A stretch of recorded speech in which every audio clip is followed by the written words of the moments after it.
I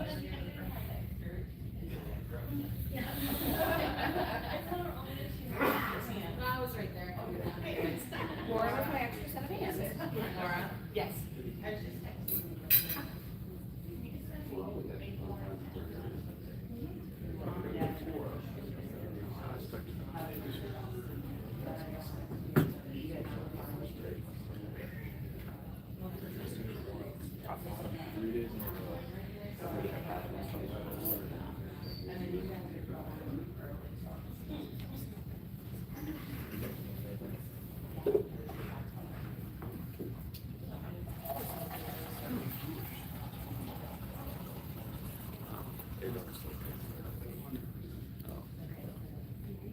I just have to start it like that so that YouTube doesn't. How are you? It works really well. Yes, yes, they're both on the court system, Well, or, so I, Well, so I think. so you have to assume, right? Yeah, but they're fine. That's good. Yeah, it's her next year, this year. Oh, wow. I did, actually put her over because I like the dairy Really there. Just to make sure, so, and all the airports up here. Yeah, So, yeah. I'm not. Yeah, yeah, so this is my convention. We had the Guernsey convention at the Horse Farm yesterday, so they had a big group there, so I kind of helped with that here, but, they said it was. Oh, that's tremendous. Ayrshire, two in Ohio. Oh, in Ohio. Oh, okay. So, That's funny, yeah, it's like somehow they all overlap, no matter how I try. Yeah. So I have to try not. yeah, for the most part, it's, Yeah. I'm sure multiple. Yeah. No, yeah.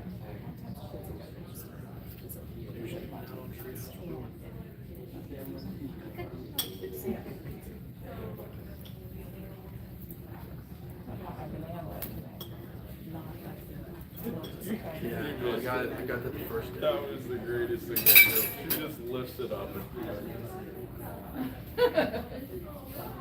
See, what do you think? Very, very good. Yeah, after I tried the banana bread, I'm done with bread. On potato. I had cranberry too. Yogurt. Cranberry was pretty good. Yeah.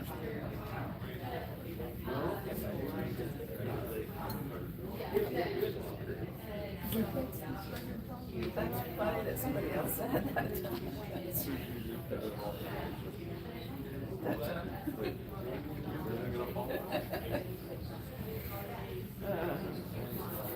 You came with that dish today. yes. Just wanted to make sure. Just what you were asking. What am I doing today? Just want to make sure. Yeah, our plans are done.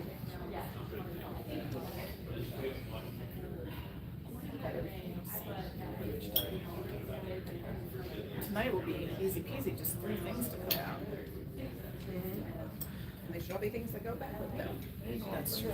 And John Mullane said that he was retrials. And he has a check as well. So we're focusing.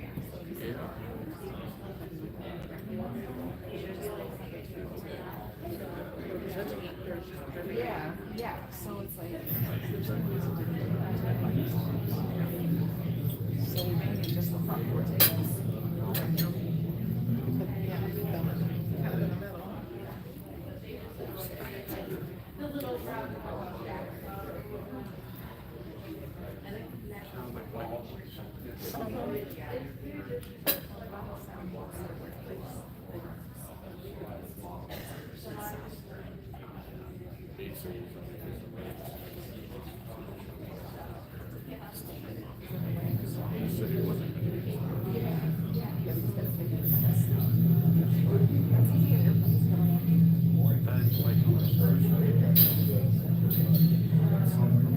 Yeah, that's our kind of laptop. That's the one I can play the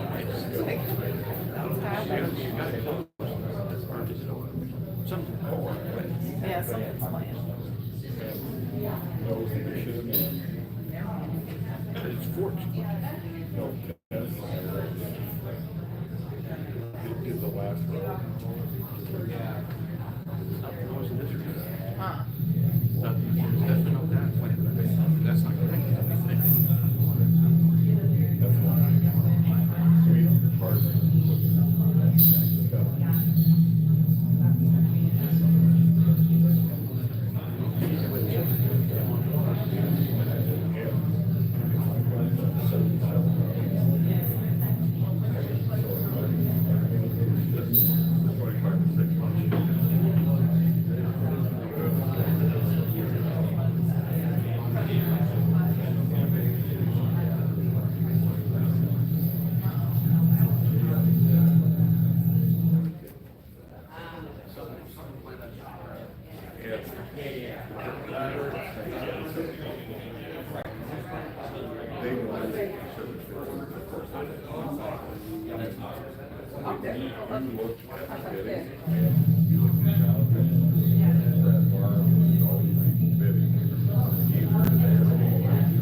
How are you, sir? Good. Hey, how's it going? Good. Haven't seen you in a minute. All right. Still exist. Still exist. I still exist. Oh yeah. Did you, Herbie came up here. Was that the final sale? Okay, I thought it was. He said it went well. Or he thought it went well. I don't know how you feel. But,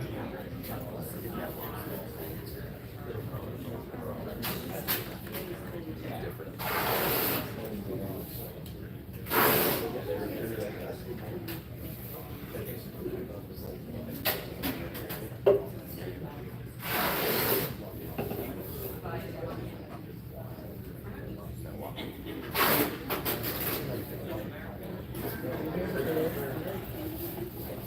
I can't make enough water. Didn't even have to.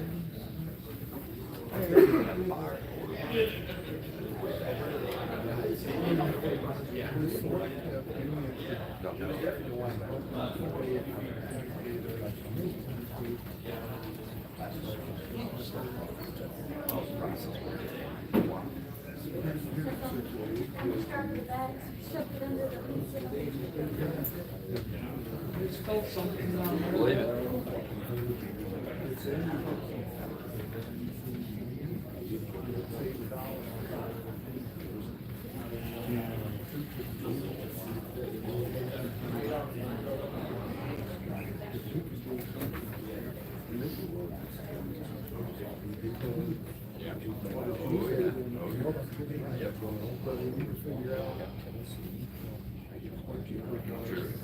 That German guy was More like a whole big set. Yeah. I don't know what they got. That's a question.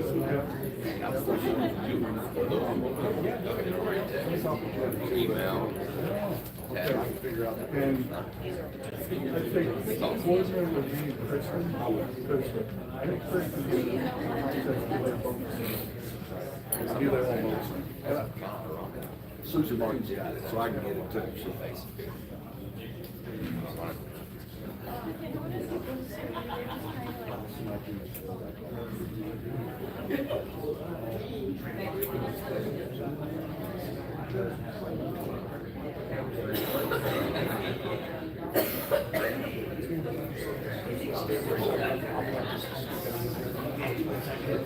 Are you just selling it right there?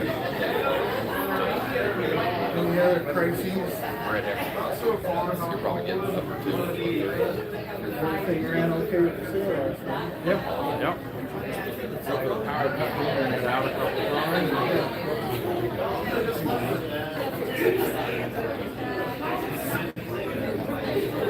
Oh, that's not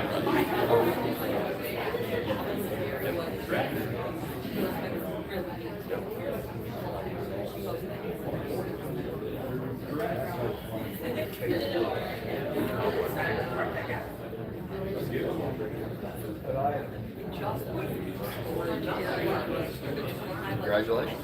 Right.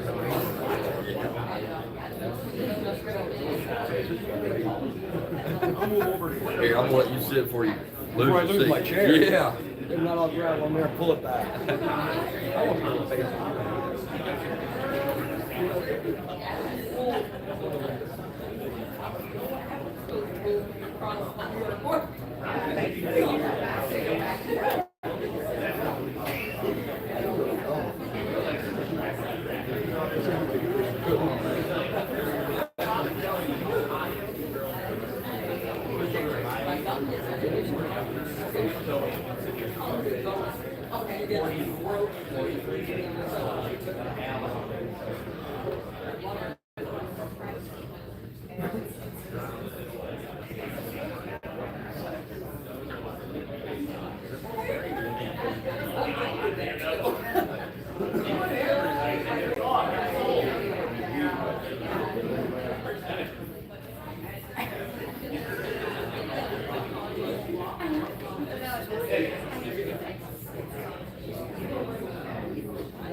Anybody sitting there? Or all?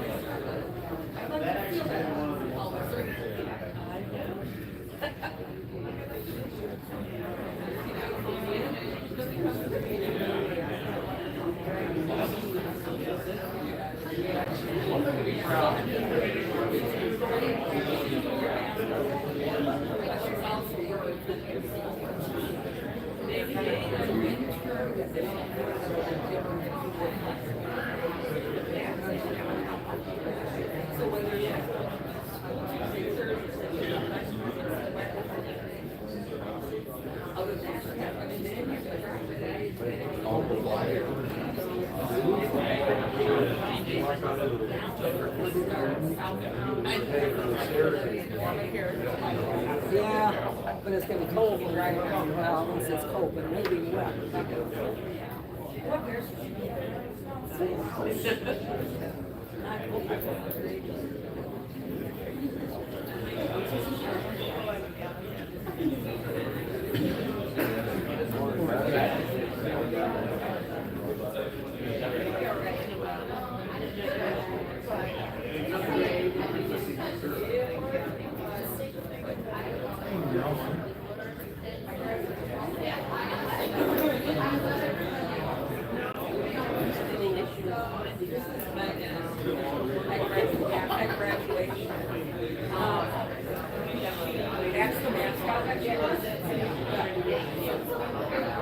Yeah.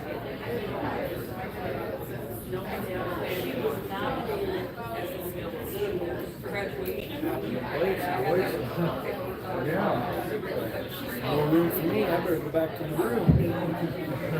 Hospitality room?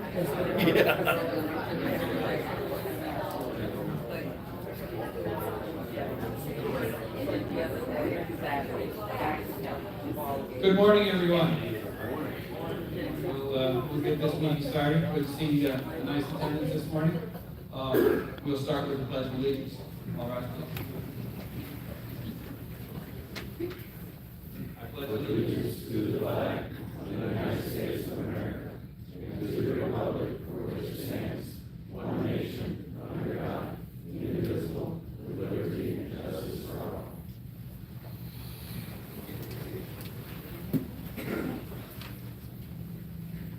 I would like to start by introducing our proxy committee, and I'd like them to stand. All stand until I go through it. Tyler Boyd, Chairman.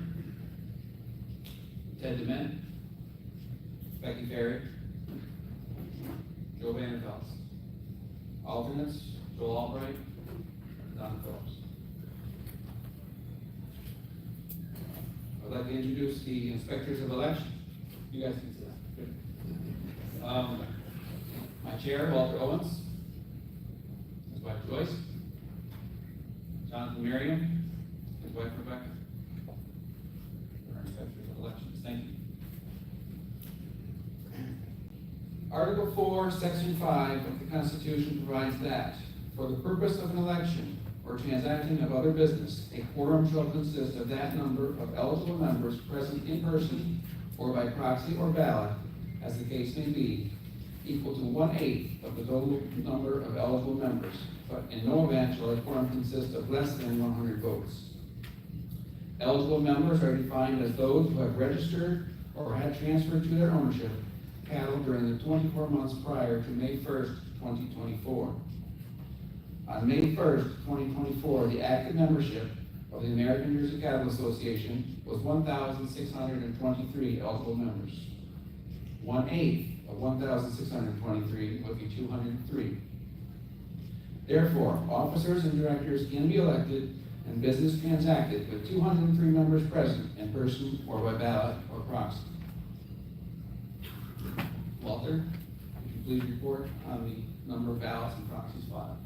274 AJCA eligible members have voted by ballot or proxy or both. Therefore, 203 AJCA eligible members are present in person or by proxy or ballot, and a quorum is present. Very good. Mr. President, we can conduct business.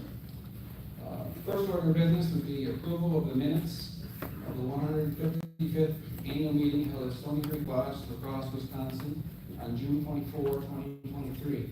So moved. Is there a second? Second. All those in favor? Any opposed? I would now like to introduce the current board of directors. Please stand when I call your name. Joel Albright from Ohio. Tyler Boyd, California. Ted DeMent, Illinois. Rebecca Fair, Geo. Ralph Ferris, Texas. Gary Hansen, Oregon. Jason Johnson, New Hampshire. Cornell Casper in California, unfortunately left early to go back home, so he's not here today. John Maxwell, Iowa. Donna Phillips, Wisconsin. Bradley Taylor, Mississippi. Joe Vanderfeld, Pennsylvania. Thank you. Neil now for special insurance.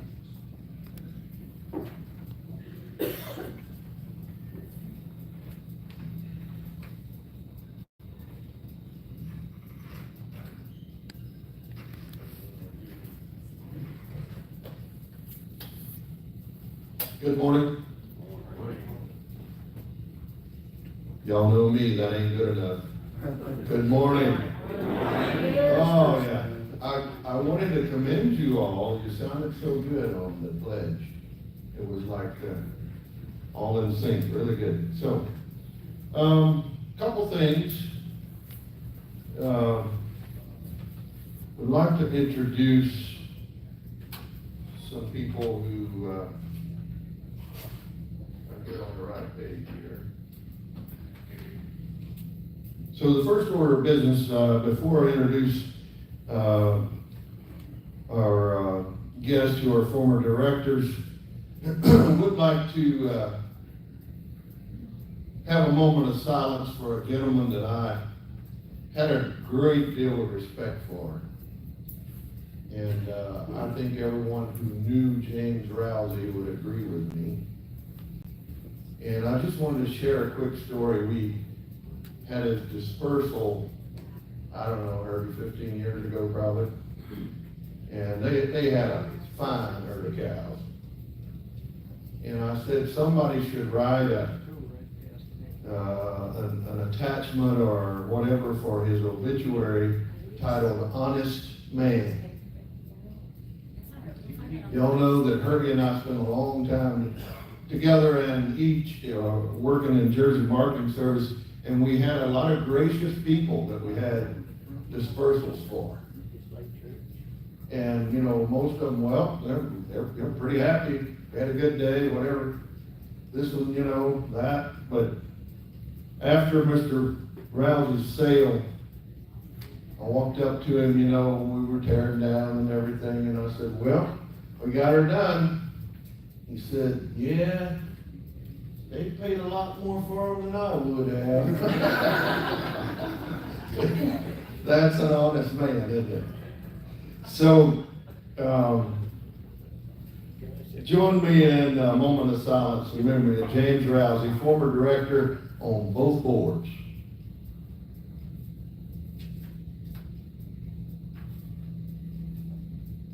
Thank you. Appreciate that.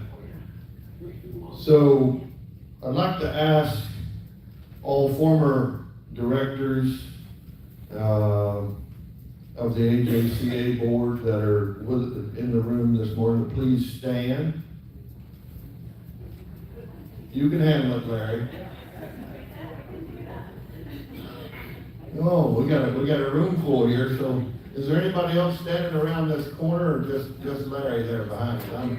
So we'll start over here. Larry Benson, from New York, Libby Blakeney, and Craig from Maine, and Craig Ryan from Pennsylvania, and then up front here, former President Jonathan Merriam, Walter Owens from Wisconsin, David Norman from Pennsylvania, Benny Rector, served representing the district including Missouri, and then Wilfred Owens from Wisconsin in the back, Corey Lutz, North Carolina, and Mr. Cal Graver from North or South Dakota. Dakota Territory. Dakota Territory, all right. Thank you, all of you, for being with us, and thank you for your continued support and interest in the Jersey breed and our business. I do want to mention another gentleman that's a former director that I don't think he's in the room, but he's here somewhere, Tom Sawyer. I told someone yesterday, that guy has done yeoman's work this week, shuttling everybody back and forth from the airport, etc.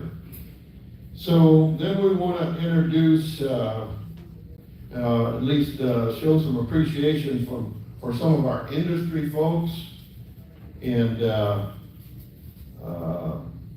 allied industry representing, most of these are AI, and we'll introduce Stan Irwin with DMI and Katie Schmidt with CDCB a little later. They're both here. I'd like to ask Herbie Lutz to stand with Select Sires, and Jonathan Merriam again representing CMEX, and then we have Tyler Boyd with Jerseyland, who is on our board, and then let's see, Brad Barham with Premier Select Sires, Danielle Brown. Where's Danielle? I think I saw her with ABS. Now, I just introduced to you 3 former employees and the former president. They keep stealing our talent. But we ought to be, in some ways, appreciative of that, because they are our allies. And it was certainly evident last night. Those 3 gentlemen that I just introduced working in AI, 4 gentlemen, were bidding like crazy on those. Why didn't you wait like that then? So is this on now? Yeah, that is a little easier. Good. Can you hear me back there okay? All right, so then I wanted to introduce Abby Bauer from Hordes. We appreciate you being here and covering our meetings. Thank you, Abby, for being with us. Okay, if I missed anybody, I apologize, didn't intend to. And I'd like to ask all the staff in the room to please stand and come up here. Yes. That includes you, Ken. Scott, you get on one end or the other.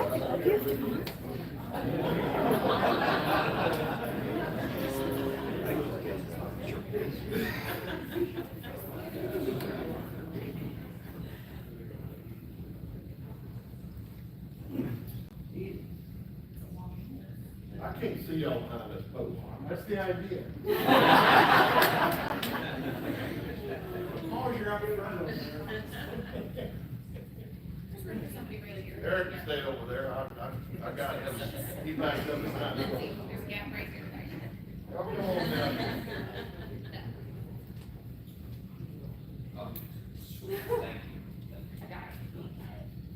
Oh, I got a picture. Get them all in there. She is much better than that. So,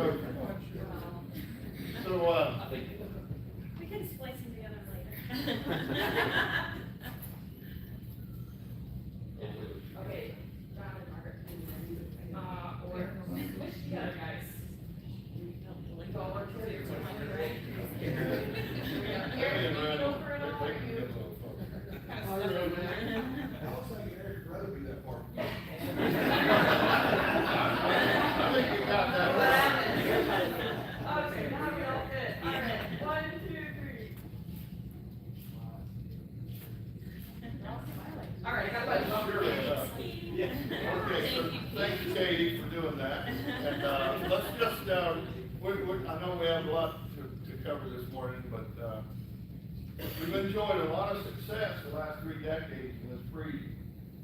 And these people and a whole lot more are in part responsible for making that happen. They do work hard for you. And I just want to run through real quick, Eric Metzger, with National All Jersey and Director of Herd Services in our system. And Eric, how many years you been working for Jersey? 30 something. It's more than 30 years now. Y'all accumulate the experience here. Ron Moser, the ever-ready bunny. He's, you know, I'd give Ron a lot of credit for his people skills, and I think he's bridged a lot of gaps with a lot of different diverse thinking breeders across the country. He's been our senior appraiser for a long time, has trained most of the current appraisers. Most. Not quite, but most.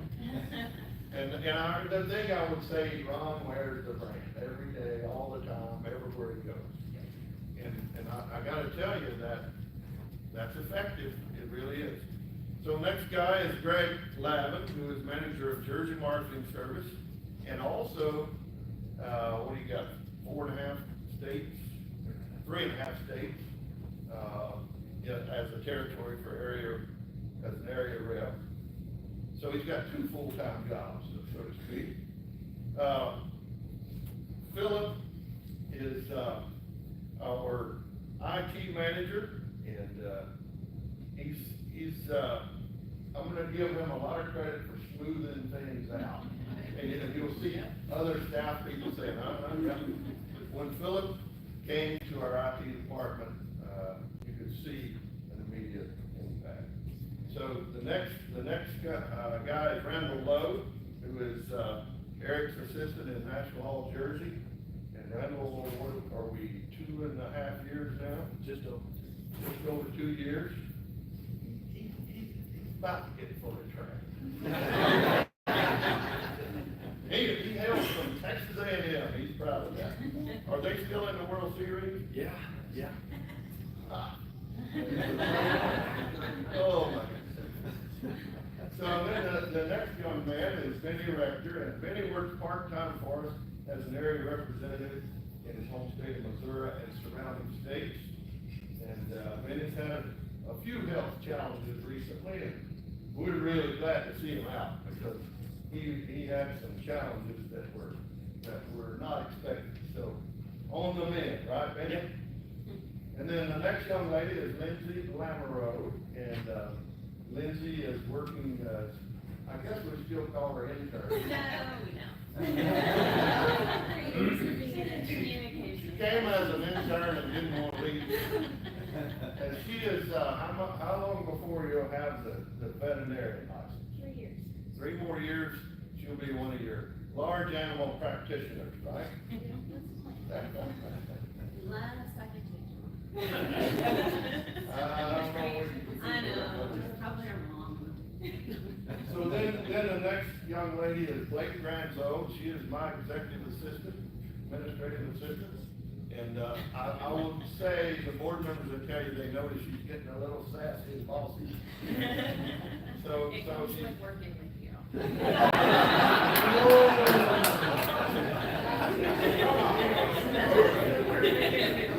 At least then we have fun.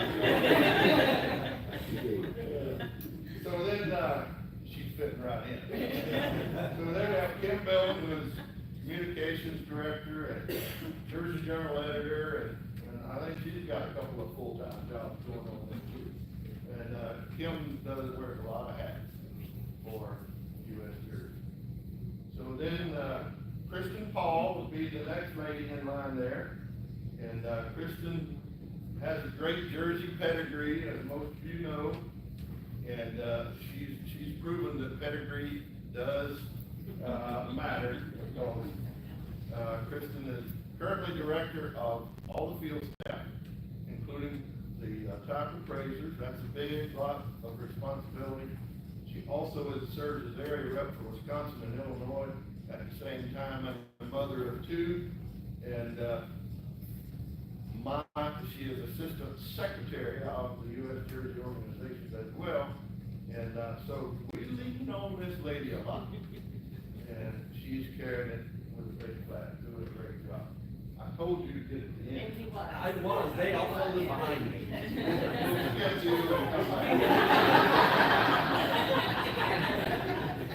So Vicki White, is the young lady, the real young looking one there.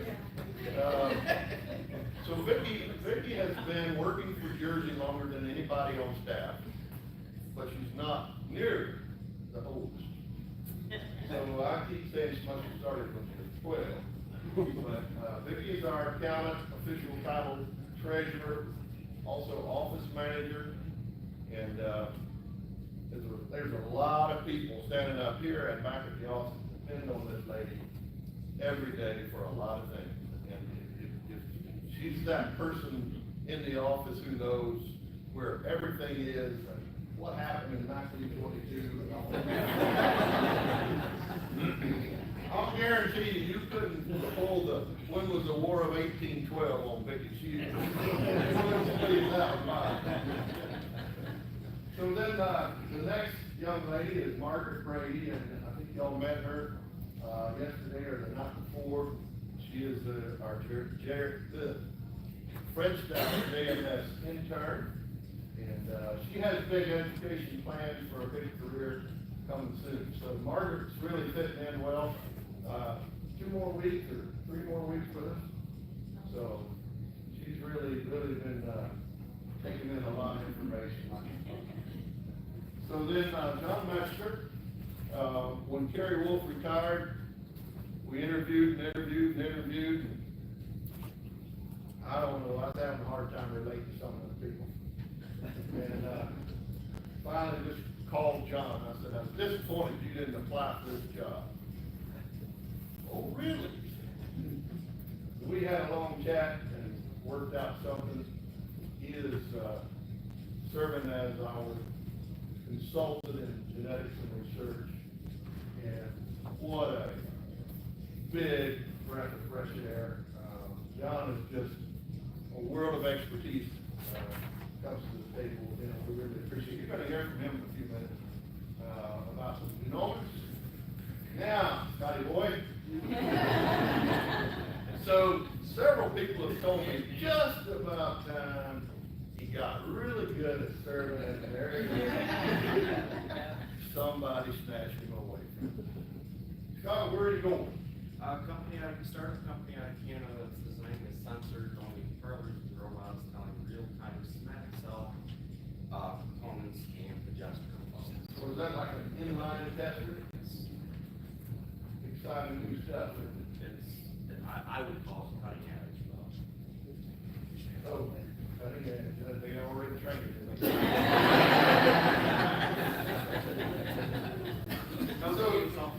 So I'd like to ask you all to, first of all, let's thank Scott for his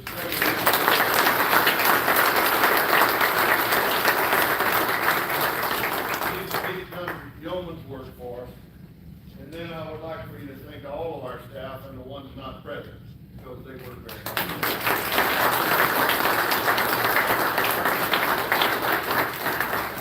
Thank you very much.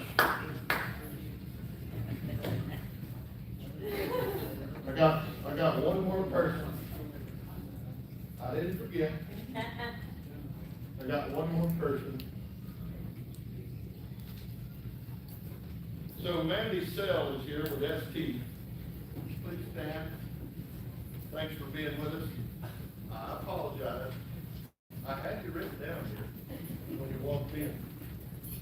And then we got a young man hiding behind the pole here named Patrick Mosley. Would you please stand, Patrick? So he was one of 4 Jersey Youth Academy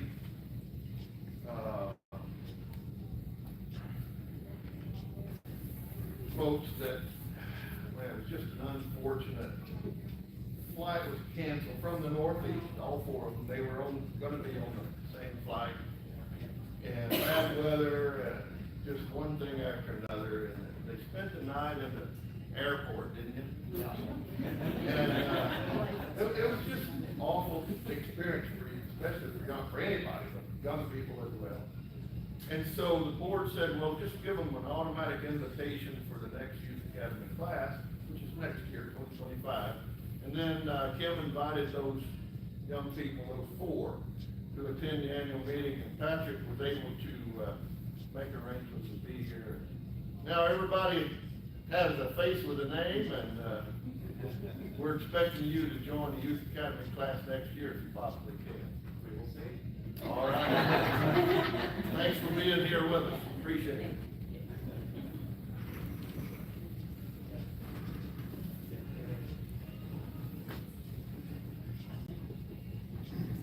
My favorite part. So when gathering my thoughts for what I was gonna say to you all here today, I thought first I should circle back and see what I said last year. If you remember correctly, when we were in La Crosse, Wisconsin last year, we were coming off the 2022 production that was an all-time high. We crossed 1,000 fat for the first time, and we'll talk about that. We were also coming off of 2022 when REAP enrollments were at an all-time high as well, over 165,000. We were flying pretty good. But you may also remember that I made a statement that day, used the favorite line of Mr. Ramsey Rankin. The most dangerous time in a pig's life and a hog's life is when he's really fat. And I hinted at the fact that our staff and our board was just uneasy about the environment we were in. And as you all know, 2023 was not fun for Gary. And some of those feelings were well founded. So here we are a year later. Production levels again at an all-time high. Jersey Genetics continue to increase their market share, so to say, although some of it's coming at crossbred.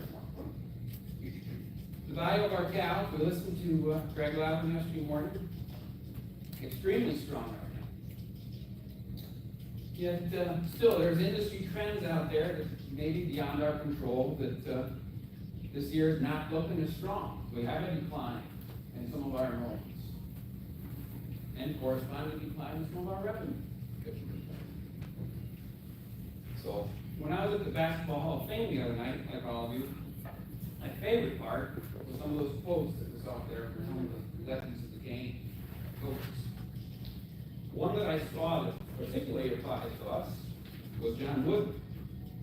Failing to prepare will prepare you to fail. So, with that, I asked, if we felt this year ago, what would we do about it?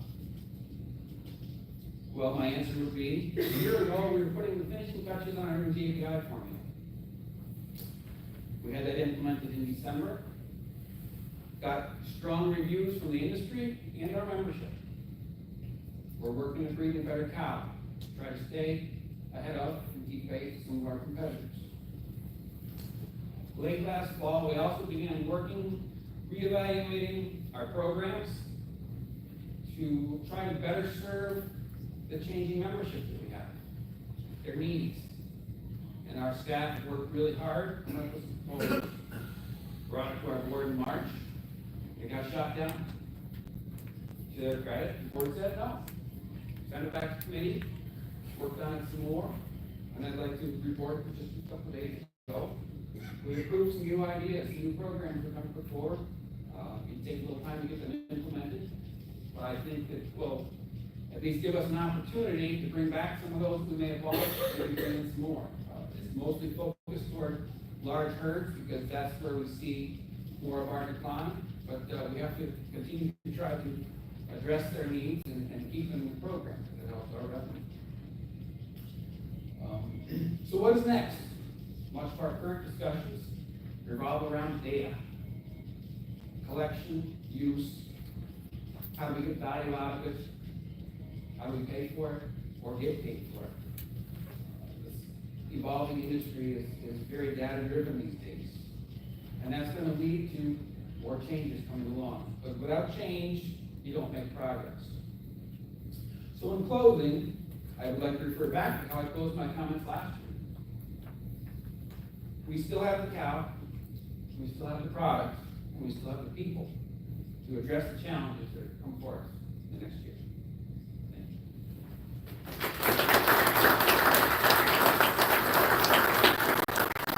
you.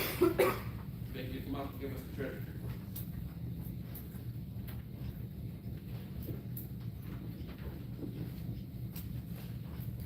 Good morning again.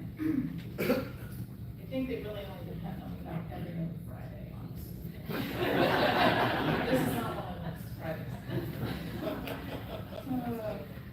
This morning we'll be presenting the 2023 financial statements for the American New Jersey Cattle Association. It's a sound year for us, despite, some changes that President Chittenden just discussed. We do have an annual audit every year performed by Tidwell Group, containing the annual reports to be distributed, also on the U.S. Jersey website. The audit provides the highest level of assurance that our financial statements and accompanying disclosures are presented accurately. The auditor's letter states that we did report our financial positions as of December 31, 2023 fairly, and with accordance with the accounting principles accepted in the United States. So we will start by summarizing that. Revenue order information, American Jersey, we had operating revenues $3,085,041, operating expenditures of $3,033,126. The net income before the All-American and other income and expenses of $51,915. We did have a net loss on the All-American this year of $14,193. Total net assets as of December 31 were $3,003,642. And our net assets do include marketable securities of $1,930,894. The association reported net gains, realized and unrealized gains of $148,700 during the year. We recorded 123,303 registrations, the highest in history, and the 12th consecutive year over 100,000 registrations. Those sources are also broken down by ID services of 56%, performance services 27%, Jersey Journal at 6%, and other revenue at 11%. Also at this time, we also like to report to you the financial status of the research, scholarship, and youth funds. Each of these funds are reported at market value. The AJCA Research Foundation partnered with NAJ in 21 on a project totaling $125,500 to update Capper Katy, the sustainability project, which was completed in 2022. The final installment of $18,750 was dispersed in 2023. Total net assets in the Research Foundation at the end of 23 was $2,886,644. The scholarship funds, they are managed by the association. We have 15 different scholarships totaling, distributed $34,100. The fund reported net assets of $732,488 at year end. We thank you, the membership, because we continually get support for these funds, which helps to increase what we can pay out to those students each year. So it's nice that we continue to build on those funds. The Mooring Core Fund, they contributed $6,323 to the 2023 All-American Youth Activities, reported net assets of $140,911 at year end. Talked about Jersey Youth Academy a lot. At year end, there was $573,775. We hosted Class 8 in July last year. Another great, fantastic group of kids. Since the inception of Jersey Youth Academy in 2009, we have hosted over 250 youth as part of this outstanding program. I guess I will add, many of those 250 have become leaders within the industry today. Your association reported strong financial performance in operations and investments in 23. We thank you, the membership, for your continued support of our U.S. Jersey programs. We continue to focus on providing progressive, innovative, and value-added programs and services to improve and increase the profitability of the Jersey cow and also the bottom line of the Jersey business for today and the future generations. Do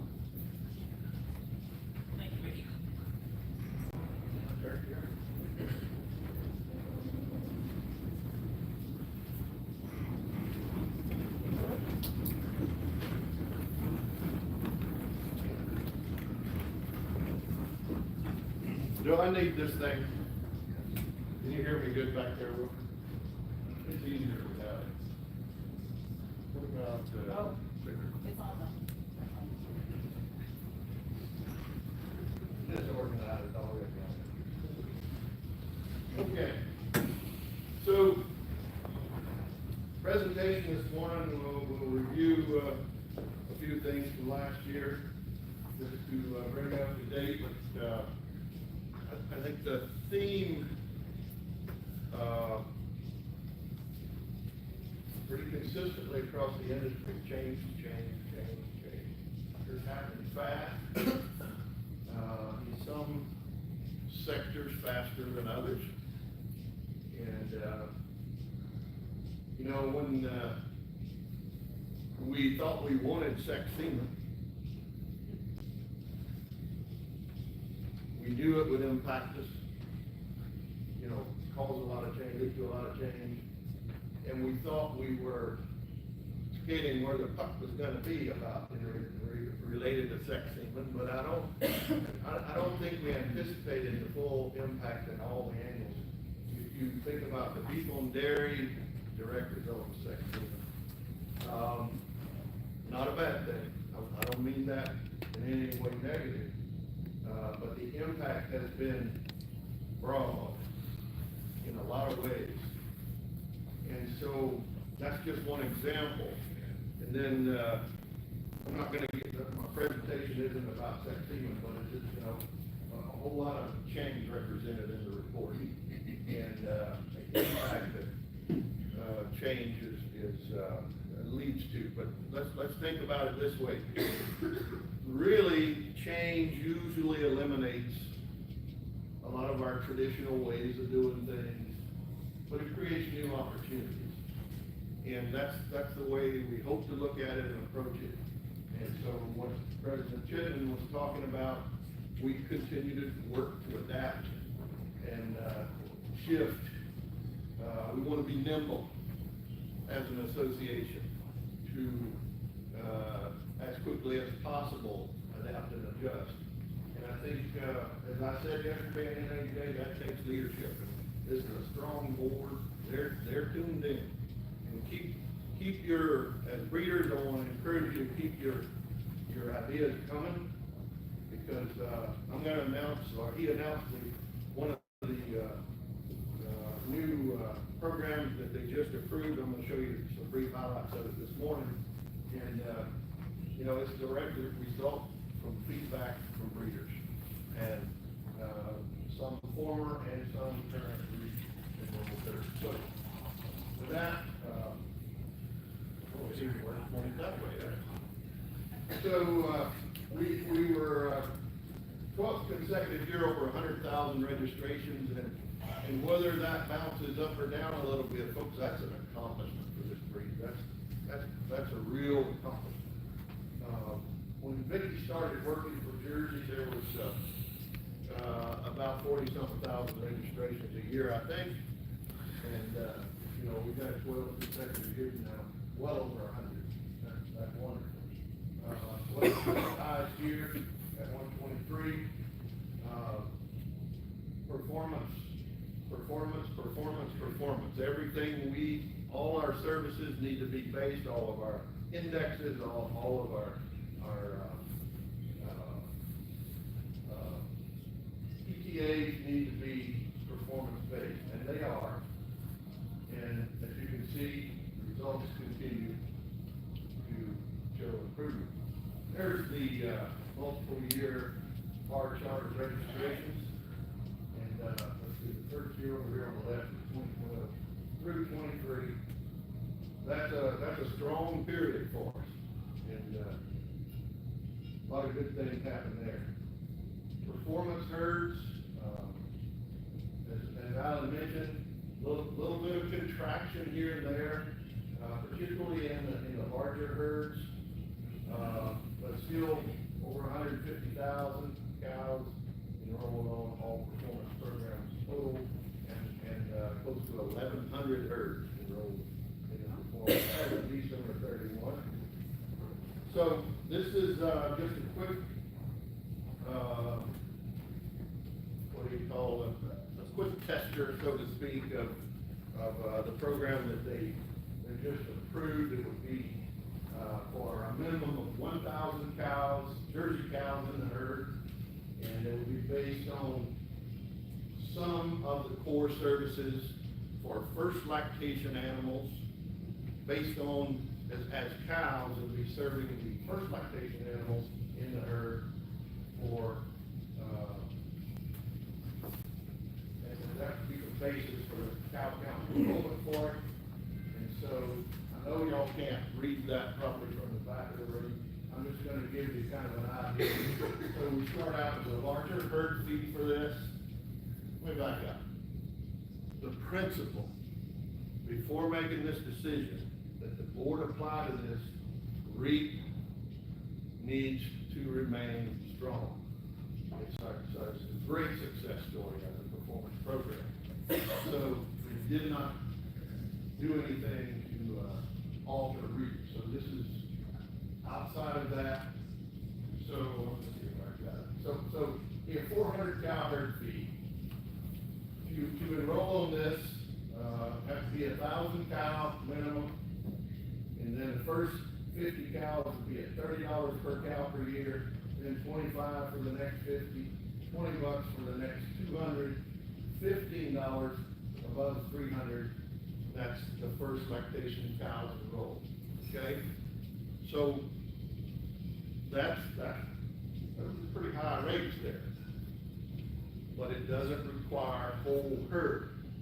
So you might say this is, we'd like to attract some who were enrolled on programs, particularly REAP, and withdrew across time. Also, this would be a good start-in program for a large herd to sort of get them, give them, wet their taste buds on what kind of services we offer. And then down at the bottom here, this last bullet point, we have a thing called Jersey Link that is available to particularly herds with dairy comp and herd view and Jersey Mate. There'll be an annual fee for herds, only for herds enrolled on this program. That would be a total of $2,000. Why did they do that? Because these three programs, when we survey herds that are currently on REAP, large herds in particular, and herds that have left or discontinued REAP, some of that's what they start calling about. How do I get herd? I miss Jersey. Boy, that was nice. Well, get your, you can get back on REAP and have it. Well, that's one of the things that tell us about. Now we will say here's an alternative option. And we think it has some merit. Okay? The fees cover appraisal, top appraisal for first lactation cows. Older cows will be stored, that would be optional, and they'll pay extra for that. Pay the regular non-REAP rate if they store cows above first lactation. Registration credit for animals under 6 months old equal to the number of first lactation cows enrolled. And then registrations in excess of those credits will be processed at regular registration rates and the ones over 6 months of age. Still have the incentive to record early as young as possible. I would love to stop here and say questions, and I know you'll have some, but we have a lot of presenters this morning, and so you better not have. First, quick review. Watch for a press release on this, because it just approved 3 days ago, so we need a little time to get prepared. And I do want to add one other thing. The board didn't arrive at this decision in 5 minutes.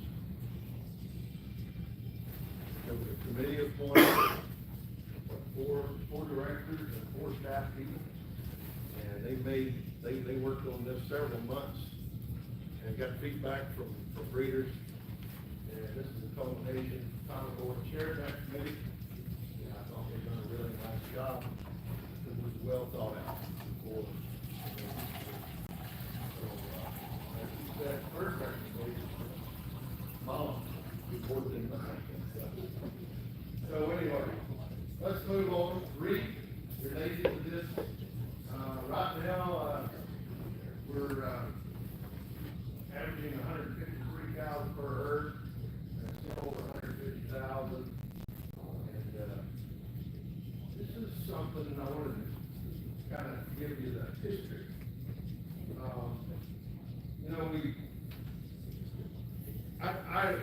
In my role at Jersey and in the industry, every day, Stan, I know you would agree with, leadership is so important.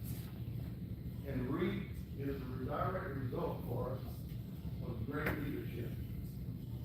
So let's see, right here, 1994, both of those charts was the last year before REAP was implemented, and we were working on it. And as you all know, REAP includes equity. E and REAP represents the equity program on the National Jersey side. And I think part of our success as breed is absolutely linked to connecting the milk marketing and licensing side to the performance of the Jersey cow. We had to connect both in order to achieve the most highest possible results. And REAP was one of those. Yesterday I told you equity was a catalyst. Absolutely. REAP was another one. Because right here, in 1994, the first Gilmar cheese plant was off and running from 85. And those owners, the original owners of Gilmar, were already equity members. They were committed to the milk marketing side and supported it. And they had partially registered herds, and Mr. Richard Kloss was president of the AJCA board then. Johnny Sherman came in there somewhere, Wilford, on the board. And they were telling us, let's design something that will help us. We want to have fully registered herds. Those owners, the original owners of them. So what happened? They worked it out. It took a while. We got REAP, and the first year of implementation is 1995. 15,000 new cows enrolled in performance programs the first year. I bet 14,000 of them were in Gilmar. They put their money where their mouth was. They helped us design a program, and there's a lot of other people that had a lot to do with it. But leadership, and Calvin Covington was our CEO then, and they worked hard on that. And it has paid off. That's my point, obviously. So, before implementation, there was 52,000 cows on performance programs. 1 year later, there's between 65 and 70,000, and it has, you see, what is that? There's through April 24 on those bars. So, we always have new challenges, as Alan said. We got a little jog in there in the last 3 or 4 bars, but it's not one simple factor. There's a lot of factors in that. Okay, so this is one of our factors. I keep putting this up in front of y'all every year. And John Berger says, what are you worried about? It's been happening all my life, all your life. Well, I agree. Well, it's still impacted. We're down to 26,000 licensed dairy farmers. And And that 70,000 up there was in 2003. It's a lot of change, a lot of change. So, big impact on us, not just us. AI, they've had to rethink their strategy. We've had to change our strategy. And I think we're gonna have to continue to make more changes. But keep watching this chart. The best thing about this chart is the cow count has remained fairly constant in the last 10 years. And that's a big plus for us as an industry. This is not a Jersey chart, folks. This is their industry chart, and it's really, our cold reality. Okay, so time appraisal, I just mentioned, we've linked some things, this is another one. I gotta mention, since I've mentioned a few former leaders, I gotta mention Al Meyer did. When the board said we gotta change the cow, he knew what that meant. He knew what she needed to look like to become more profitable. And I would give him credit for leading the top appraisal program in the direction that it has gone, and before he retired. But another key point, we linked type program, type evaluation to performance in every way that we possibly could. And that is why they both benefited all the time. So we've been scoring over 100,000 cows now for 11 consecutive years. That's a healthy program. Thank you for your support of it, because Dwayne Norman's back here, and I should also say, one of the industry challenges is data flow. We're gonna have to keep chasing the data, folks, on these cows. And that's a healthy program. What can we do to make it better? We have an active type committee. They just made a recommendation to the board this past week to begin collecting body condition scores on all cows that we appraise. It will not impact final score. It'll be a research project, but it'll be linear evaluated. It might impact it a year from now or 2 years from now. Find out what John Metzger and friends can do with the data. We feel like there's a connection between cows that carry more condition and perform. We need to identify and sort by the cows that take better care of themselves while performing. And we think it's linked to reproductive efficiency. It might be impacting DPR negatively if they're too thin to bring back. So there's a lot of potential to collect that information. So the board approved that, and it began as soon as Philip and his team can get us ready to store the data. Genomic testing, real quick, just reporting here, over 40,000 females.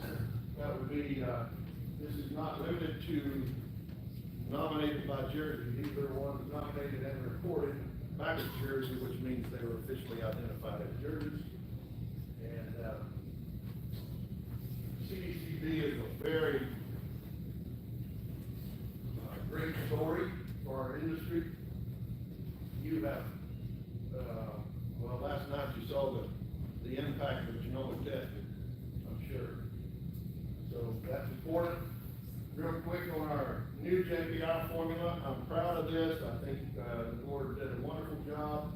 Again, there was an ad hoc committee across the industry representation that made the final recommendation for changes. So there was AI, industry input, our academia, board members, and breeders. It was a good mix. And so our board approached that with all-inclusive input. And so the big difference here is we're focused on the traits that most impact on profitability and when the cows leave the herd, why they leave the herd. And so on the top traits there, you see udder depth, fore udder, rear udder height. That's direct from the risk of culling study update that Dr. Kent Waddle and his team conducted for us. And we got mastitis and somatic cell, DPR, cow conception rate, and productive life. The other side, fat and protein. So we're about 55% production based. And I think we took out some of the noise, I guess you'd say, and got it down, hopefully focused on the traits that really make a difference. Next step, new JUI formula. Designed as a standalone publishable index. The previous one was not designed to be separately published, and it did receive that kind of attention. But the big change here would be several of these other traits moved from a low to high weighting to in the formula for the JUI score to intermediate optimal.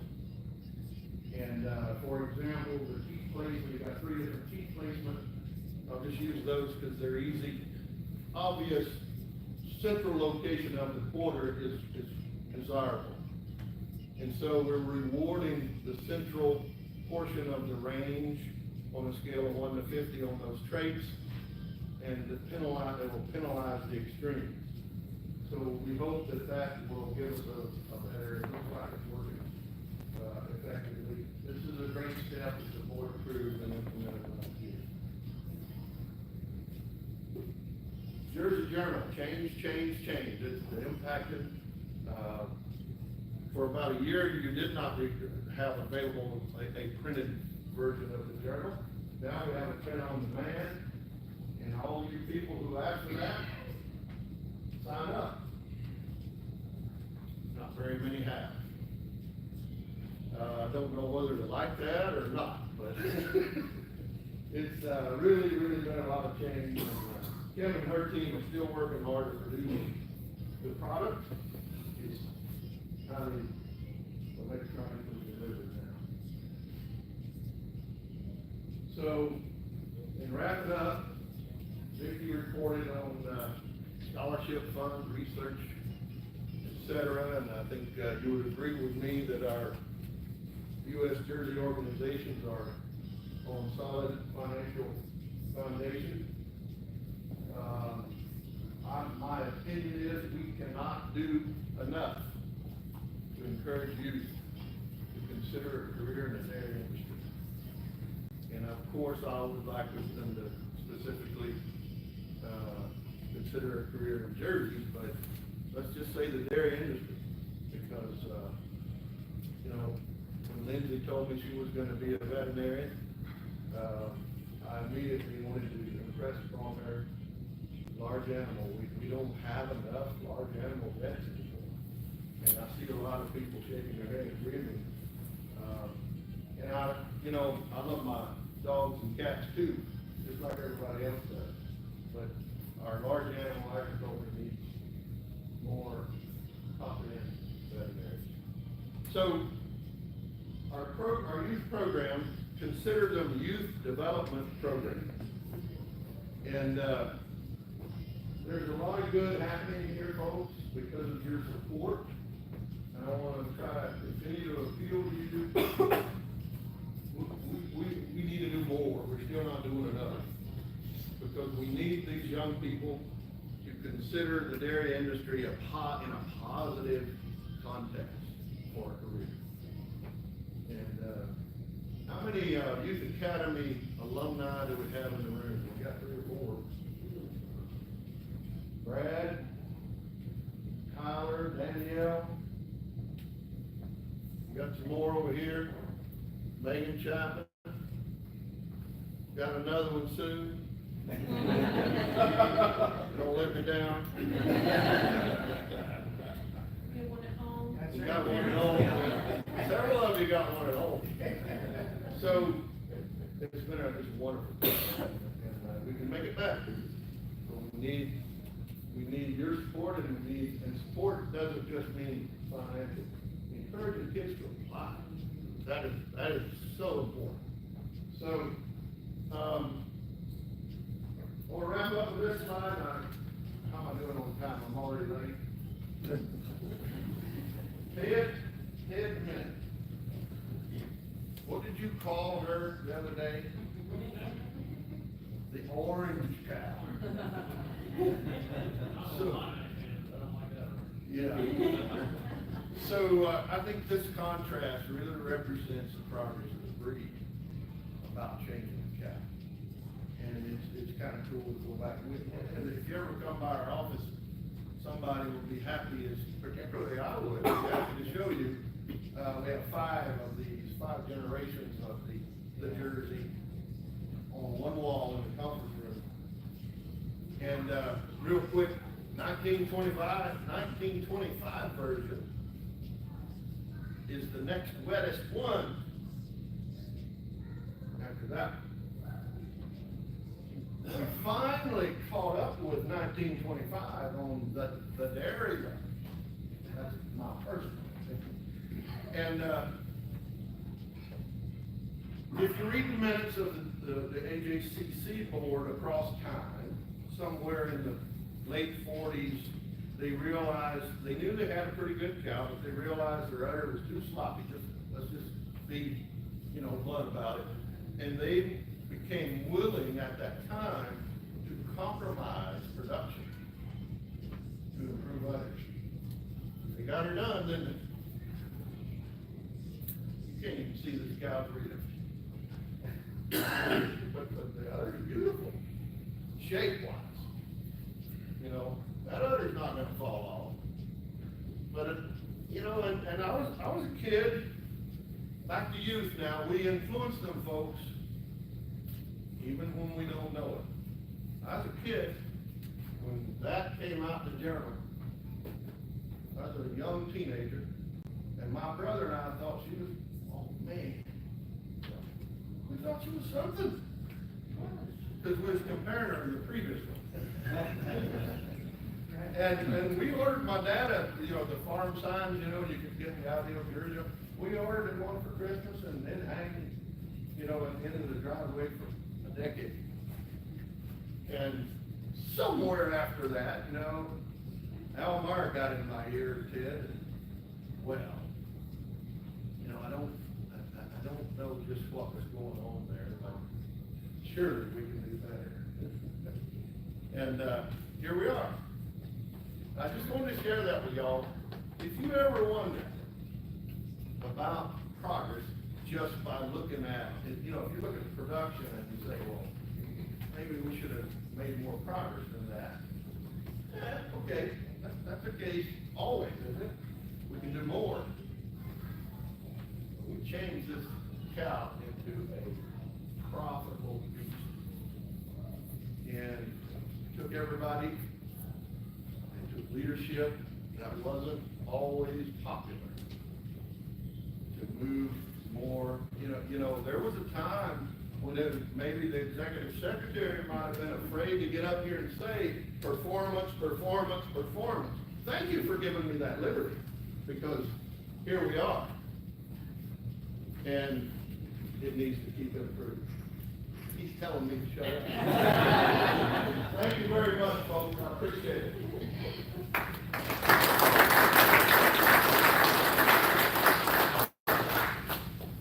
This time, I'd like to call for motion to approve the officer's report. All those in favor? Any opposed? Carries.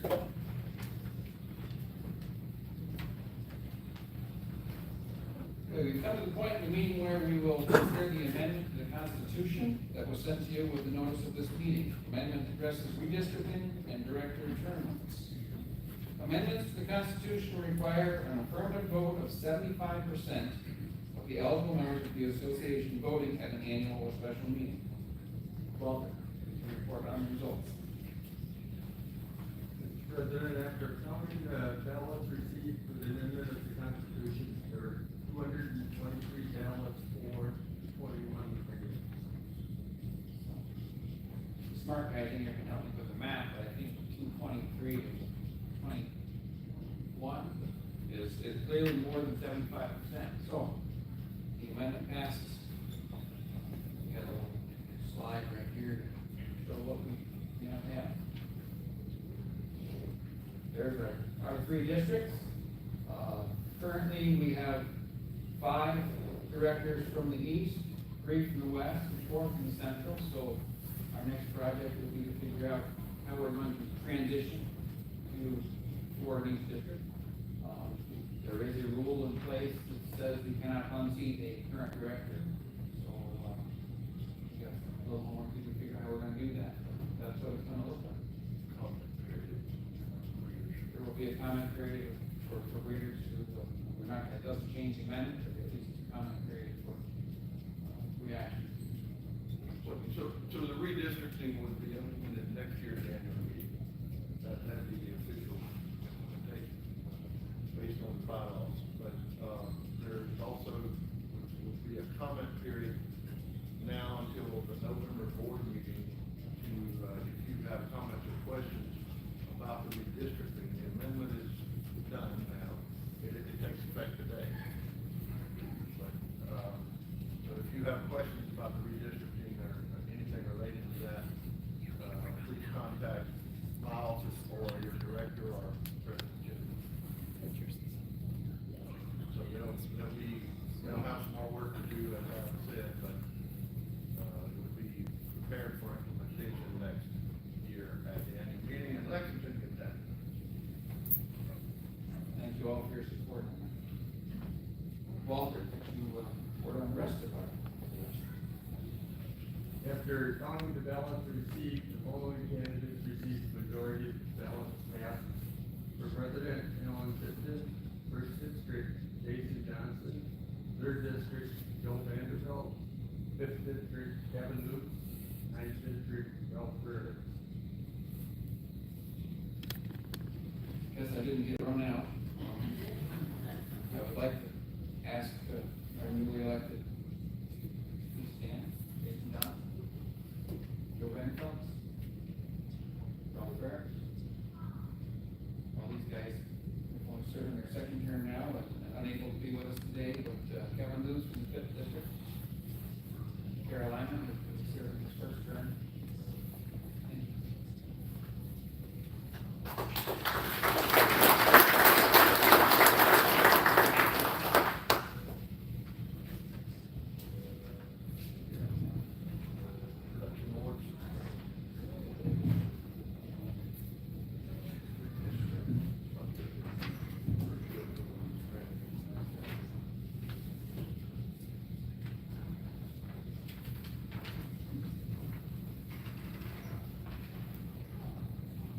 Okay, I'd like to call on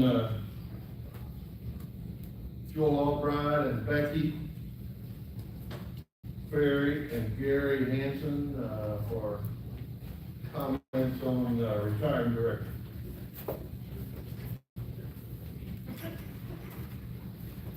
Albright, let's get nervous. But after hearing Jason's guest do such a wonderful job yesterday, I'm gonna take the higher road with Bradley served 2 terms as AJCA director, coming from Mississippi. Personally, it's been a real pleasure to make a new friend. I look forward to every time I look at my phone and I see Bradley's call and what he might be curious about today. Probably calls me more than any other board member I've served with, and that's because he's always thinking about what's going on for our organization.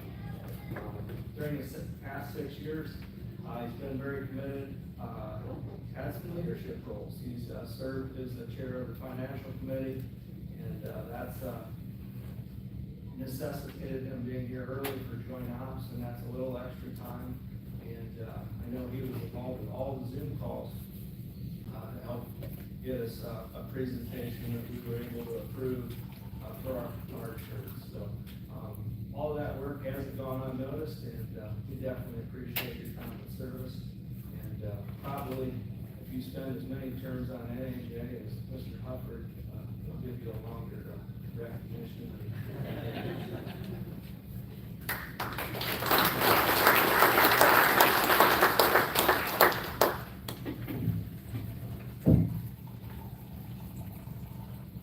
Alright, so I've made Bradley nervous all week, because I've been thinking about this for about a year, of all the things I could say. But the most important thing is, so the first time I met Bradley, we were actually both young breeders together. I don't know if he remembers this, because I met really Carla, because, you know, that year, and Carla had gone and given me my first 95-point cow, so, you know, Carla was up here, in my standards, and I'm like, I don't know who this guy is, she's right with him, but, you know, he's gotta be okay, because Carla said he was okay. So, and then, next time I met him was in New York, when we were hosting a convention, and I learned a lot that day, you know, he'd come over and visit, and I learned that there's a new state of Mississippi, Alabama, Louisiana, that's all one state, right? Yeah. I tried to make sure that I got it right, so I looked at a map, and I'm like, oh, it has to go in this direction, like you would think it would go left to right. I thought I was pretty good at geography, and I double checked this morning, I'm like, that would go here to there, like Mississippi, Alabama. Yeah. Mississippi goes first, yeah. So, but,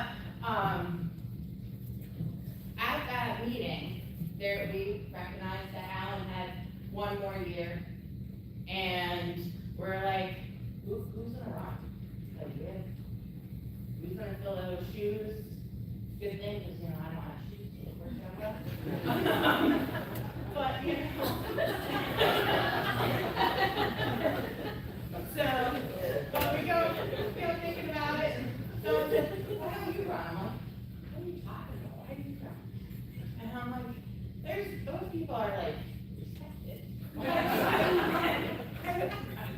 But Bradley was the one that was like, you need to run. It'd be good for you. I'm like, I don't know if anybody wants to know what I think. Like, I don't know if this is a good idea. But he was the one that encouraged me to run. He was always the one that encouraged me to talk at a meeting. Again, I don't know if that was a good idea, but.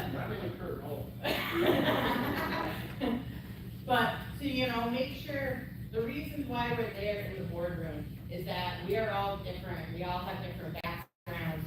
It's not just from different parts of the country, but it's different viewpoints.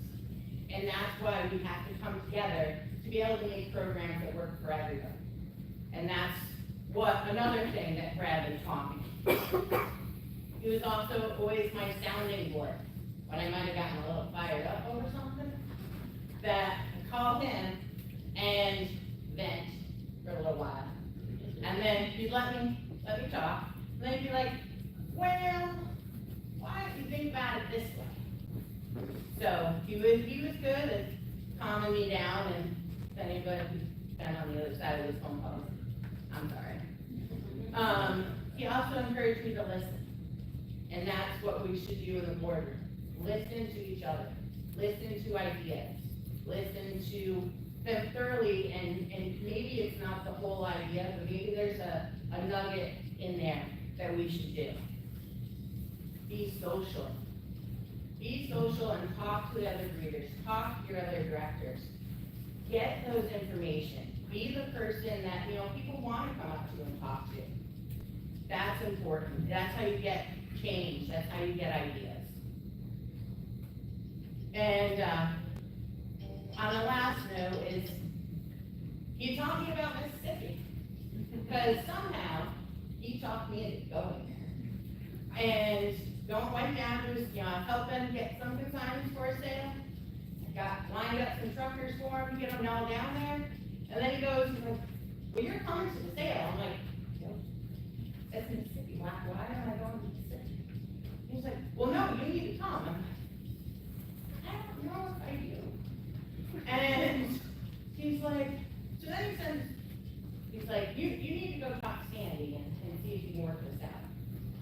So we do, and it was during COVID time, so flights were a lot cheaper.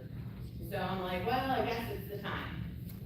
So Carla's mom picks me up from the airport, and before it was actually on the way down, he's like, just so you know, as you're coming in, it might be a little bit like you're gonna hear some banjos, like you should be a little scared, but it gets a little bit better at the end of the road, it's okay. I'm like, it's great, I'm glad I'm on the airplane already. But it was a great experience. I won the longest travel, I'm pretty sure, Herbie, right? So, but it was a fun time, and I was more worried about the reptiles. He told me really you should just worry about fire ants. I'm like, great, another new experience. But I really have learned a lot, gotten a great friend, and a lot of new experiences. So thank you.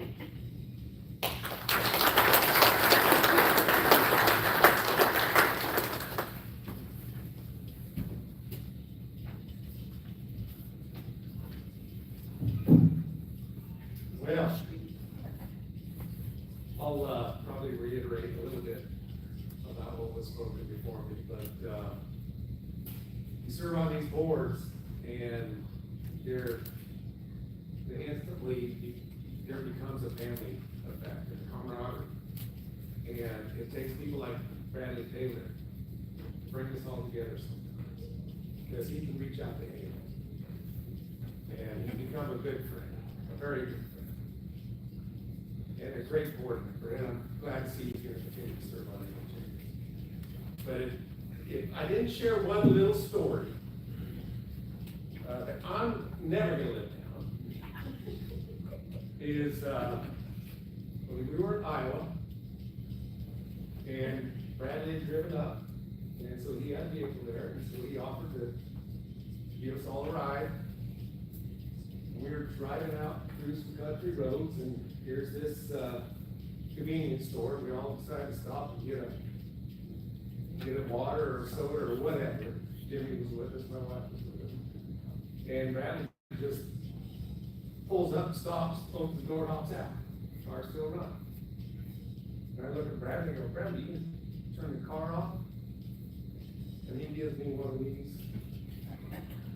He says, it's cold. That was it. Anyway, we're gonna miss you on AJCA. He's been a great friend.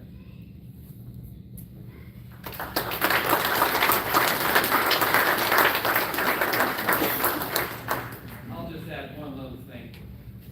Brad, you can start coming on up if you're gonna get a chance to rebut this. When Joel mentioned that Bradley works overtime, he was not wrong, because anybody who served knows that overtime quite often leads into the hospitality. And there's been nobody better in my tenure at holding court in the hospitality room, late night, early morning, than Mr. Bradley did. I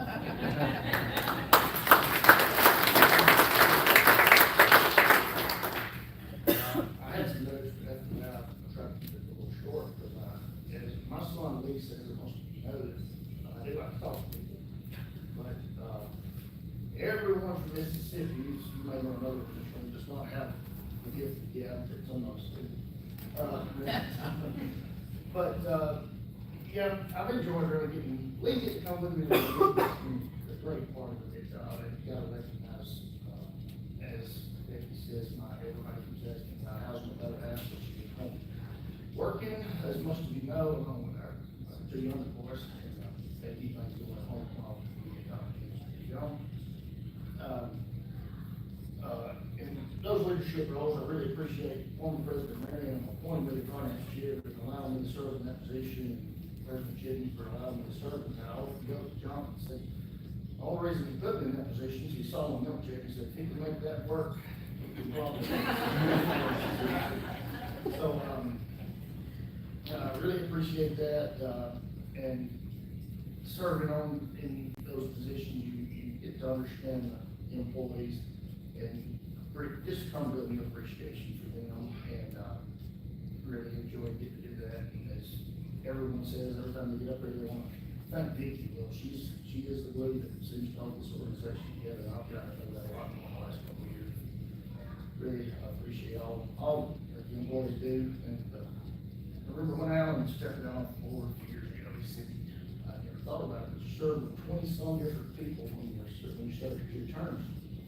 And of all those 20-some people, you know, every one of them had the best interests of Jersey breed, Jersey cow, Jersey people. Although, you know, you have disagreements through different periods of the country, different management styles, but you come around and you figure out how to come to a consensus on that time. So it's just been very enjoyable getting to know all these people. And I appreciate the kind words from those where y'all get y'all a drink later for that. So really enjoy it. Thank you.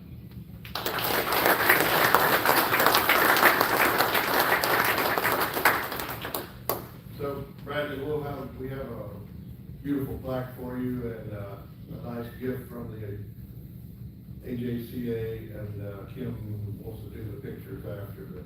So all of you that were participating in the farewell speeches, we'd like to get you a part in that picture as well. Yeah, you were part of it. Thank you very much, Bradley, for all your service.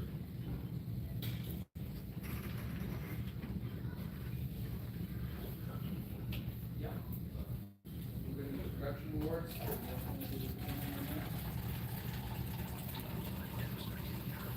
I think Vicky's gonna help out over at this table. We have,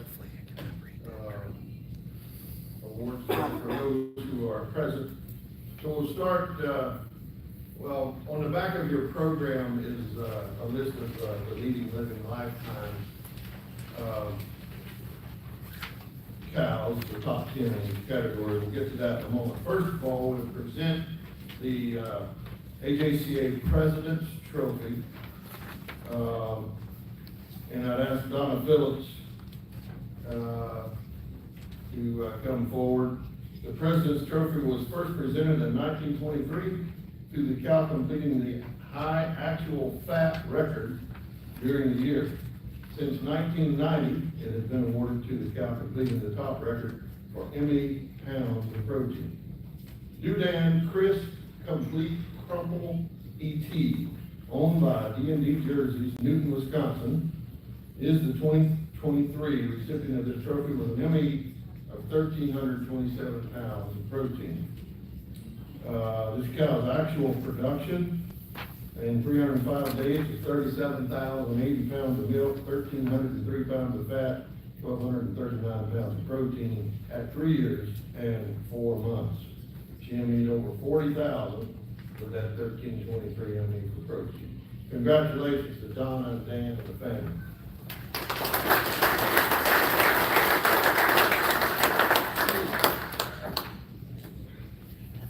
Next, we would present the Gilmore Cheese Trophy, and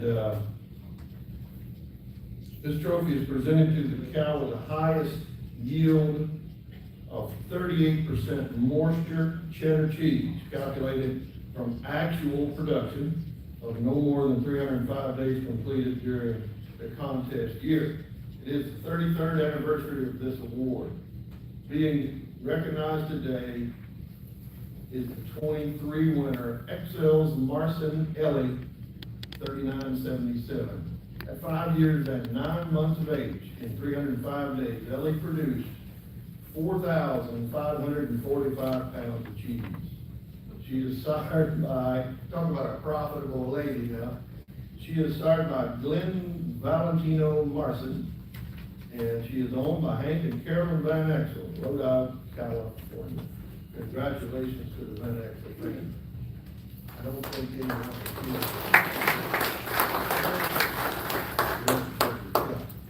So now we'll move into the Leading Living Lifetime. And the Leading Living Lifetime Production Contest recognizes cattle alive as of December 31 of the contest year that have produced a minimum of 225,000 pounds of milk, 10,000 pounds of fat, or 8,000 pounds of protein. In other words, those are the minimums to be nominated. And those present today should come forward. I don't know if we have, we kind of scan the crowd for folks from some of these, owners of some of these cows in the herd, but if anyone is here today, I'm gonna announce the first place because it's all one and the same cow. And, I think Scott Holcomb was gonna represent. So we award the Oxton Farm Trophy and the Edwin Farm Trophy and the Hylon Trophy for these three categories of milk, fat, and protein. And, the high ranking cow for lifetime milk, fat, and protein production living on December 31 receives these awards. This year, one individual will be recognized for all three lifetime production achievements. And that is Oakfield T-Bone Vivian E.T., owned by Kevin and Annetta Harrington from Dansville, New York. And she will receive the Oxton Farm Trophy for milk, Hylon Trophy for fat, and Edwin Farm Trophy for protein production. Vivian was bred by Jonathan and Lisa Lamb, Oakfield, New York. I know Jonathan personally, so I'm gonna say, as of through the end of this week, that still currently the president of the National Holstein Association, bred the leading living lifetime production Jersey cow. We've made progress, haven't we? So. Yeah. So, congratulations to everyone involved with these cows and the other ones on down the list, the top 10 in each category. Several herds represented there, different cows. And I will sum this up, that these cows on the leading living lifetime have done everything you ever asked a Jersey cow to do and done it well. So congratulations.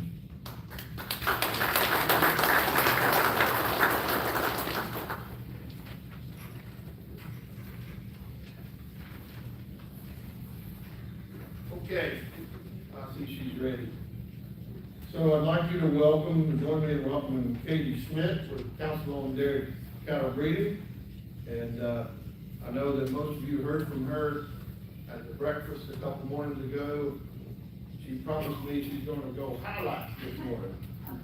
This young lady's doing a great job as a promoter and communicator for CDCP in the industry. Good morning, everyone, and thank you again for taking the time to listen to me speak again, and for welcoming me so warmly this past week and asking questions. It's been great. As Neil said, I'm going to stick to the highlights this morning. I'm going to find a clicker. Right under there. Okay. Because we're doing highlights this morning, I just wanted to start with some key dates that are happening in the CDCD world and related to all of you as Jersey breeders and industry folks. So back in April, we talked about this on Thursday, the 6 health traits that CDC publishes were updated to different weights or variant components. So basically, we're just making them more accurate as we continue to receive more data for those 6 traits. The next big thing that happened this spring, April 24th, we received our 100 millionth animal in the National Quality Database. So just going to show how large this database is getting and the strength that comes with it. The next box that's there, you can see the 9 millionth genotype was received on May 3rd. So again, the growth and the strength of this database and the value that it brings to all of you in the genetic evaluations. August 13th, we have over there is the triannual evaluation publication date, and that is when we will see the implementation officially of the 305AA. We highlighted that on Thursday, and I've got some follow-up points for that because there's been a lot of questions this week on it. October 2nd, CDCD will host its industry meeting at World Dairy Expo. So you all are invited to join us. That's an open meeting on Wednesday morning. We start at 8 a.m. in the Tanbar. We'll have a whole program lined up that will be very educational. The first half will be focused on the value of the CDCD system or the system we support, which includes our breed associations like AJCA.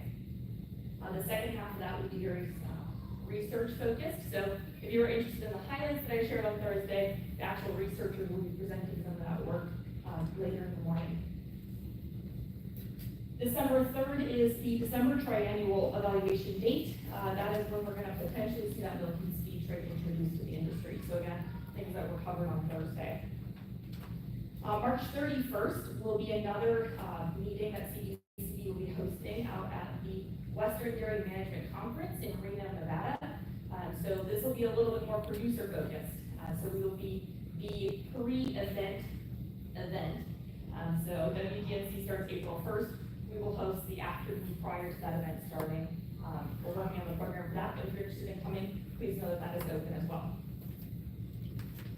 And then April 1st, the following morning, is when we will see April triannuals for 2025 and that anticipated base change and that merit revision.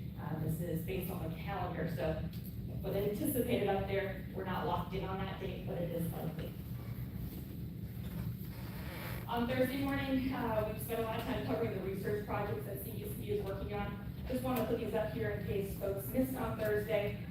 But we have a wide variety of topics that are being discussed by the team at CDCB, our counterparts at USDA, Animal Genomic and Improvement Laboratory, as well as partner universities across the country. So this is just a brief snapshot of the projects that are being worked on. There's certainly more that are always ongoing, and we're always trying to make those evaluations more reliable for you all.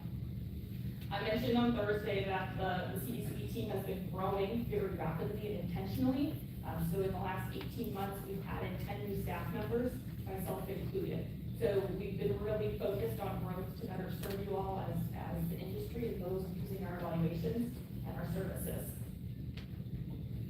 Again, follow up from Thursday, the 305AA. So I shared the bottom part of this slide here on Thursday morning, and I know there's new folks in the room, so I just wanted to make sure that we were transparent in what this is. So the 305AA is designed to replace the 305ME. So AA stands for average age. It's a new adjustment factor that will be applied to standardized lactation yields. We will see this published from CDCB. So only cows that are receiving, only cows who are submitting data to the National Crop Database will be receiving a 305AA come August. It will also impact evaluations on the bull side, which is what we're seeing on the screen here. We will continue to likely see 305MEs published throughout the industry in on-farm software. So if you see 305MEs, know that it's still real, they still exist. But as CDCB and as the stewards of the National Crop Database, we are no longer supporting that adjustment or that formula to create those 305MEs.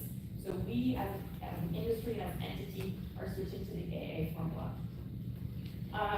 Again, the impacts that we're seeing here are averages and anticipated. So we are going to see some variation in our jerseys. Primarily in our young bulls, we're going to see a decrease in milk, fat, and protein.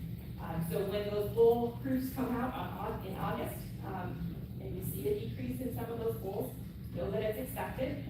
Something didn't go wrong in the evaluation. This is because of the implementation of these new adjustments. Again, we're shifting from standardizing lactations at mature equivalent status of 61 to 64 months for a jersey down to 36 months. So just a little different way of thinking about how we're using this as a management tool and not as a finish line of our production tools for our girls at home. Two other things that I didn't get the chance to get into on Thursday, but are important for the business of CDCB and the support we can offer all of you. The second item there is the data ingestion system. So this is how we receive data into CDCB. It's a legacy program or system that we inherited from USDA, and we are currently rebuilding that system. It is a large undertaking. Remember, we have 100 million animals and 9 million genotypes to manage, and then we still be able to accept data in and send data back out. So we are in the development phase. We're getting closer every day to making that a functioning system, and it will enable us to start receiving novel trait phenotypes. So information from like cattle live that we're using for mobility research. As we continue to move forward in that new system, data quality controls and data quality certifications will remain top of mind for all of us. We want to make sure the data coming in is good, reliable, accurate, and certified. So that the information going back out is good, accurate, and certified. And then the third one there is the integrated value proposition. This is an ongoing project that we started at the beginning of the year. Basically, we're trying to summarize the value of the system that CDCB supports. So the total of our parts. So the collaborators I talked about on Thursday, of which Jersey's a part of, what is the value that each of you are bringing, or that your association is bringing your producers? And how does that then interact with the value that our other collaborators also bring producers? And then in turn, the value CDCB is providing back as well.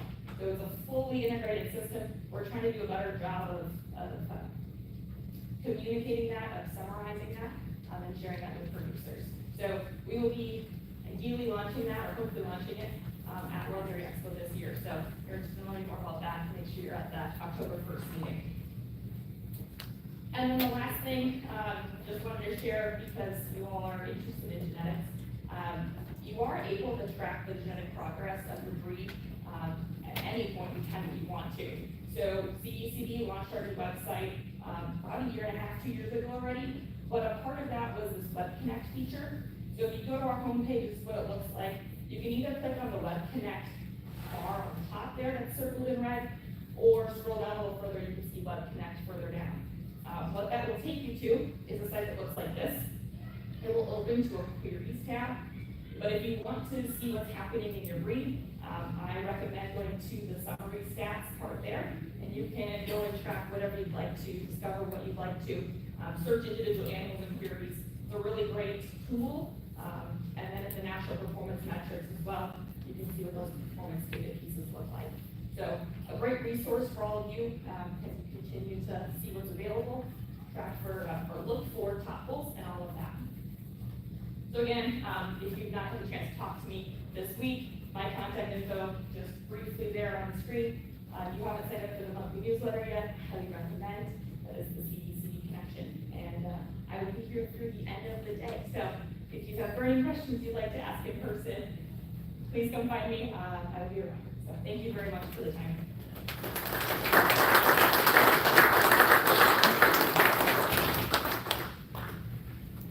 Thanks, Katie.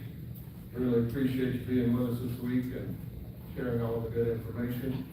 One question. Are all breeds going to go to standardized 36 months AA? Yes, yep, that is a universal breed update. So the MEs that we were previously working with were last adjusted in 1994, and that's when we saw the variation in breeds. So anything from big jerseys, some of the youngest animals, up to about 80-some months. So the variety of ages that would be standardized to for the mature equivalent is vast. 36 months would be standard across all breeds. Yep. Come here.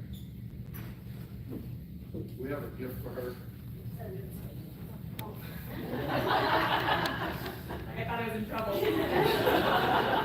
Come here. Come to the fruit. I like it, I like it. Yeah, it had your name right on it there. Oh my goodness. Let's get where they can see it. Oh, this is beautiful. See, we gotta decorate your apartment or house. Yeah, I can put it up behind my, Yeah. my camera on my computer. Yeah.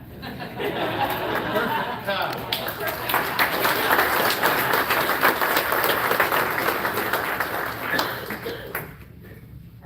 Thank you. Thank you. Thank you, appreciate it very much.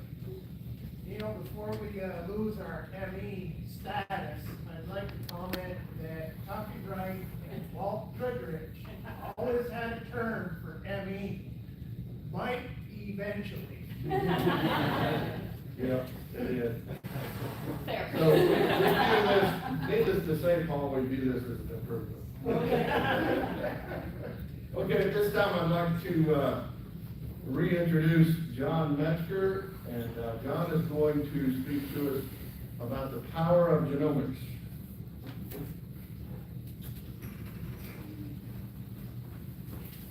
Good morning. So it'll probably be even broader than that. So it'll be more about foundations for breed improvement. And so hopefully this will work. So if our organization is going to continue to be relevant to the dairy industry, it's critical that our cow remains an essential part of the U.S. dairy herd. And that'll be the case if she can do these three things here. If she can be high producing, she can be long lived, and she doesn't cause any problems.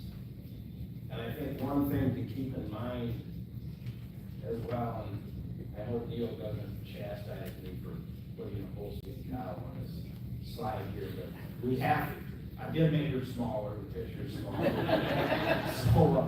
But we have to remember that,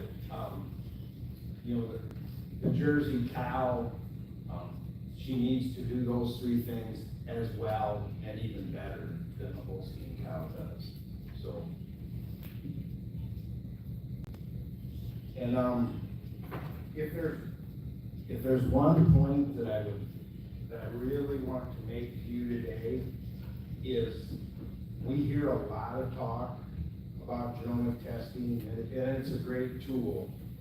But the key that I want to make with you is that genomic testing really does not have this powerful tool that it is dependent on performance records that are tied to pedigree data. It always has been and it always will be. And so if this is genomic testing, this is a really great tool that unless we have performance data and pedigree data tied to it, it doesn't have any power.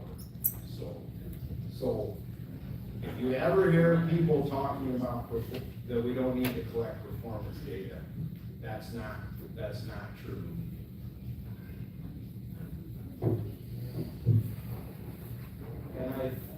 And I think it's very appropriate that yesterday most of us got the chance to go to High Lawn Farm, and this is a quote from Mr. and Mrs. Wild. It's in their 1952 herd book. If you ever get a copy of this, it's really cool.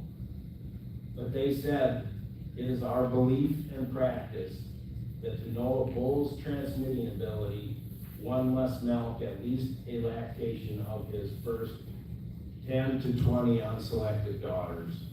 Our number is higher than that. That was back when it was individual herd proofs, but that information that's as true and as wise today as it was back then. And so, as part of that, what I wanted to talk a little bit about one of the things that your board of directors approved in this last week here, and that's really to begin a program called whole herd reporting.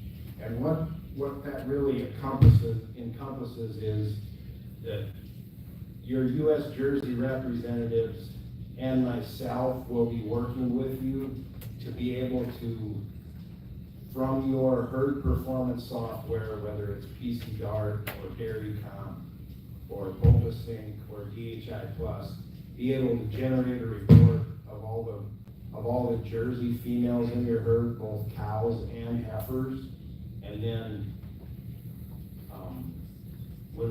when that report comes every month, any new animals that have been added to the herd, most likely being born, those will be added to the Jersey database as unregistered animals initially until you choose to register them.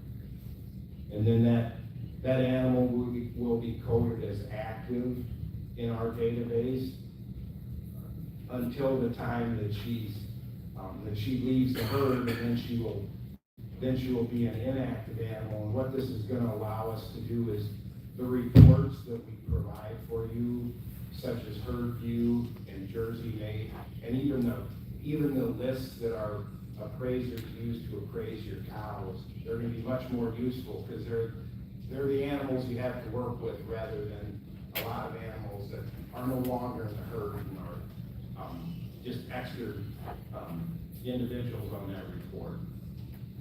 So, and then, I also want to introduce, we're talking about performance data, and I want to introduce three, I would call them research traits that we want to begin collecting data on, with a long-term plan that those will eventually provide the ability to provide predictive transmitting abilities for some things that will help us improve the Jersey cow. And so the first one, we all know that Jersey calves are a bit more difficult to raise than a lot of other breeds. And so one of the things we want to do is have a predictive transmitting ability for calf growth rate, with a belief that faster growing calves are healthier and thriftier. And so in order to be able to do that, we're asking that our breeders could begin to collect birth weights on calves, on all Jersey heifer calves born in their herd when they're born, and then collect another weight on them sometime between 30 and 90 days, whichever is the most convenient time for you when you're doing something else. And I don't think this shouldn't have to be elaborate, it shouldn't be expensive, depending on how many calves you have and your management situations. I put a picture down there of, that's a scale that weighs up to 440 pounds, and it costs $50 on Amazon, and it's got a tear or a zero out function on it. So you could build a little wooden crate, set it on top of there, and zero it out, and then you can put the calves in it to weigh it. So that'll be up to you to decide how you want to go about weighing those calves, but it's important that data is accurate. We want actual weights from a reliable scale. We don't want estimates of weight. And then an additional piece of data that we would like to collect, and part of that will come from the whole herd reporting, but we want to have a predicted transmitting ability for longevity or herd life that's based on survival from birth, rather than waiting to start to measure survival after the cow calves for the first time.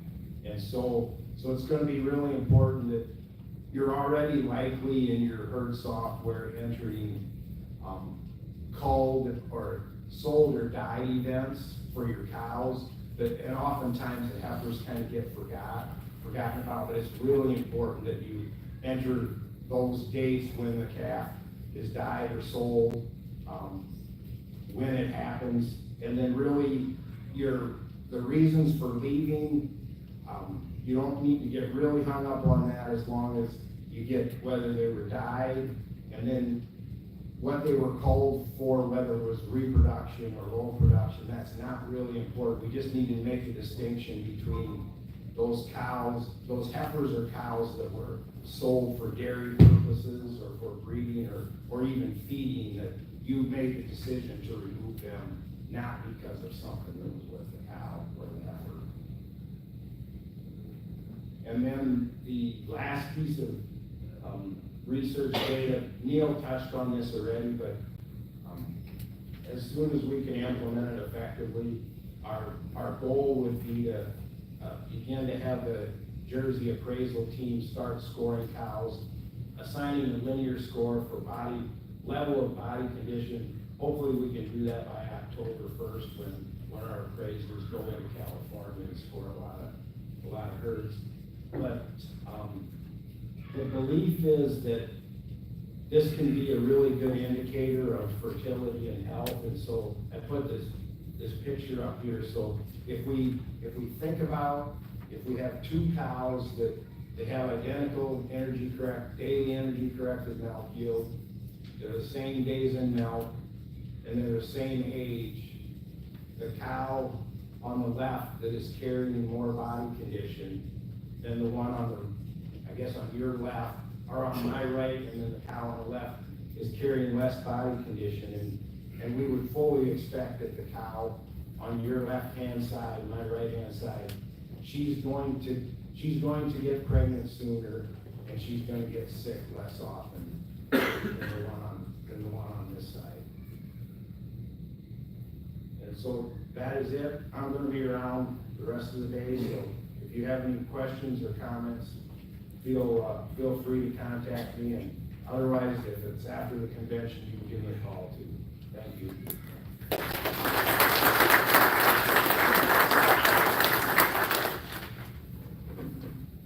Okay, thanks, John, appreciate it, and, it's time to, hear from Mr. Stan Irwin, and we're really fortunate to have Stan with us today. And, Stan is with Dairy Management, Inc., DMI, and, the middle one, we'll move it forward. Please make Stan welcome, we appreciate him being here with us today.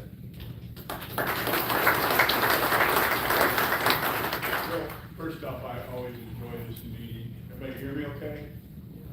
Because you do make me feel welcome. Two, just the comments, and I don't want to chase many rabbits because I don't have time, but just some of the messages you conveyed, Neil, Presidents Chittenden and President Kowski conveyed change, your willingness to respond to change. I always leave this meeting with wind in my sails because of your passion for the breed, your passion for the industry, your passion to embrace change.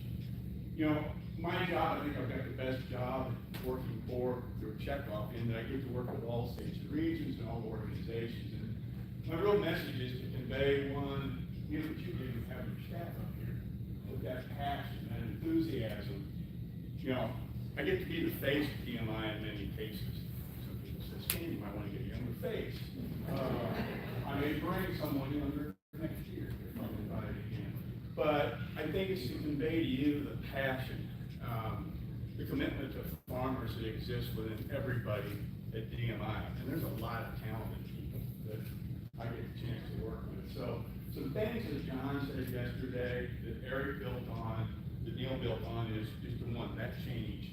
I think Eric did a great job of bringing us updates on everything from federal milk orders, which I cannot talk about. I think most of you are aware that Checkoff cannot engage in any policy or pricing discussions. But I think, again, giving us a good feeling for what may be coming, some of the uncertainty that will come when those announcements are made. I've seen some encouraging news relative to milk prices, declining beef prices. It's still tough out there. I think the other would just be, as we look at, you know, what Eric shared relative to butter, cheese, exports, and I think all the positive things that those hold for the Jersey breed, your farmers. So I think those are some of the key messages that I want to kind of build on. I think the other relative to change, I've been in the industry quite a while, first as a publisher of dairy herd management, and you know, we've talked about the dairy industry in terms of consolidation. Okay, it was always said consolidation. You said, well, that's been happening for 100 years. We're at a point, I'll show you one slide, I won't go into it. Transformation is becoming restructuring. Our industry is restructuring right in front of us in many ways, and it'll impact every one of us. So I always begin every meeting, and somebody said, listen, being the most important thing. So these are just a sample of the questions that I get from farmers. And I've made arrangements with him to send you this deck, so I won't spend a lot of time on these. But will Checkoff be relevant in the future? As much as you asked about the breed, will you be relevant in the future? We're 40 years old. How are we changing? I'm just going to give you a hint of some of the things. It's not business as usual. What's new? What are you doing to secure? But I think the main message, we changed leaders, be going on 3 years when Tom Gallagher retired after 30 years of leadership and Barbara O'Brien has taken the helm.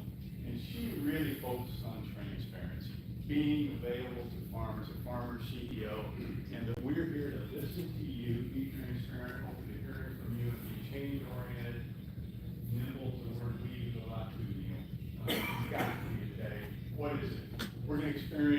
change in the next 2 years than the previous 100 years.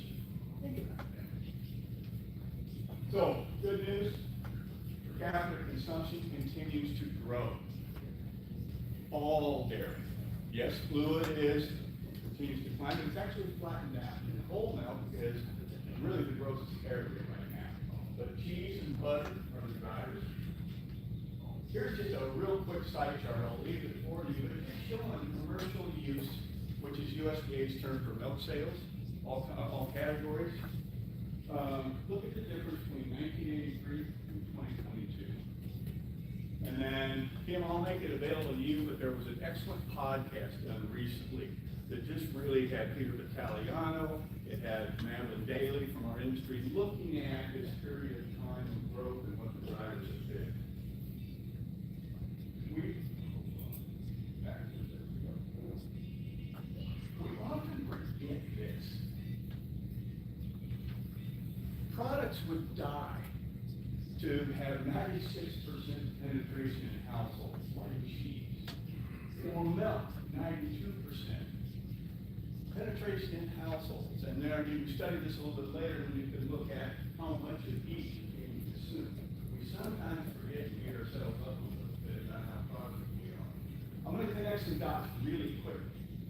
You know, the comment was made by Charlie Garrison yesterday talking about federal dietary guidelines. I think sometimes people forget that the U.S. DEC is a part of the checkup. It was created by farmers, U.S. Dairy Export Council. So doing the good work of moving butter, moving cheese globally. National Dairy Council. Most people forget National Dairy Council is part of the checkoff.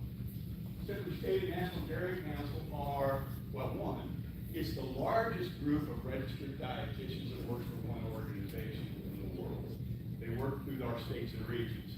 Again, we partner with states and regions. So here in Massachusetts, that would be New England Dairy. If you're in the Midwest, that would be Midwest Dairy Association. For Dairy in Oregon, Oregon Dairy Nutrition Council. We work very collaboratively. But the National Dairy Council, those are the folks that will be doing the work, not lobbying the government when they ask about dairy, its nutrient dense attributes. They'll be the ones that look at where dairy fits into the 2025 dietary guidelines. So I just wanted to connect those dots. I'm not going to spend much time on this slide. I've asked several of you if you read and keep up with Mike McCullough and Cheese Market News. How many of you do? Okay.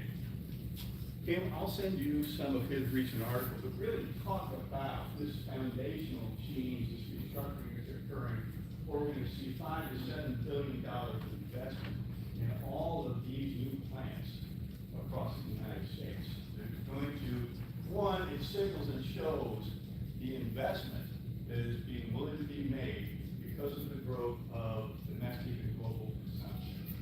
But it's going to change the way the industry and regions look. So I'm not going to spend any more time on that because we expect it to be a separate presentation.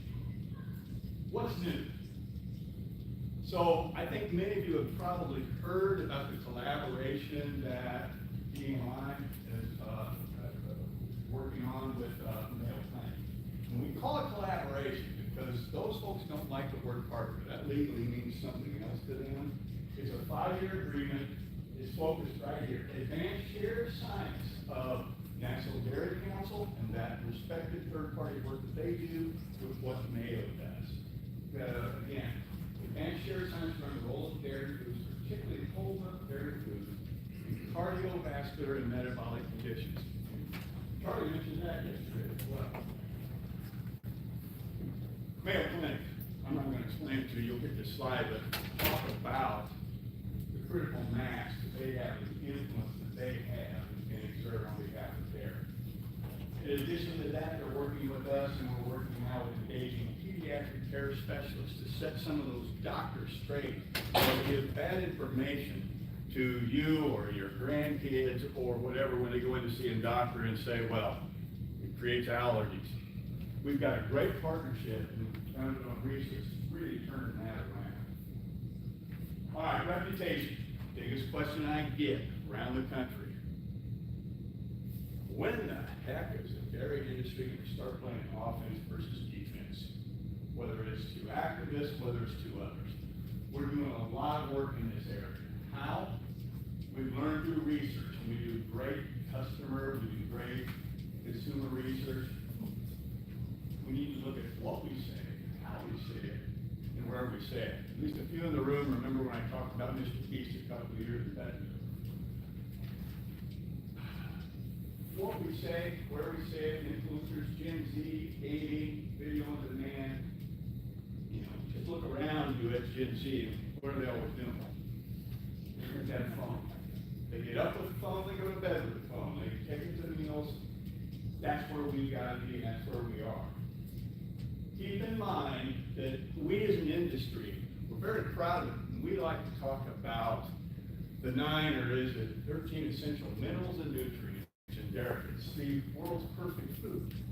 That's us talking to each other. We did the research, and we looked at Gen Z, what they want to know, and you probably have seen this, and you can get, I'll get on my soapbox sometime about this with my own daughters, that everybody heard that Gen Z has, what's the word I'm looking for, a lot of anxiety. Well, maybe in this world, they're right, they have a little bit of anxiety, but anxiety, energy, all the pressures they feel, they need energy to get through that busy, busy day. So when we learn to talk about dairy and its calming effect, and remind them of chocolate milk, what it does for them, or remind them of the energy that dairy will give them, it makes all the difference in the world when we talk their language, because wellness to them is not just the body, it's mind and body. So you've got to be able to address both of those. So we're using new tools. This is a campaign that's been running on Instagram, TikTok, it's on Vox, it's on streaming. It's a dairy farmer isn't a nutritionist, a meteorologist, or an engineer. They're all of those. And this is stuff that if you're going to be on Instagram, you've got to attention span of 6 seconds. Okay. That's mine, maybe a little short. A farmer's more than a farmer. Again, it's just some examples. And I'll again send these to you, the video kind of play. So here's a video. It's an engineer's job to figure out renewable energy. That's why dairy farmers do it.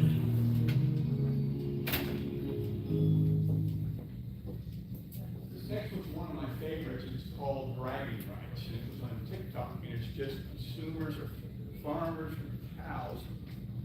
They're the right cow, by the way, telling the story of how the farmers fared. My farmer gives me soft bedding. Well, my farmer put in scratchers.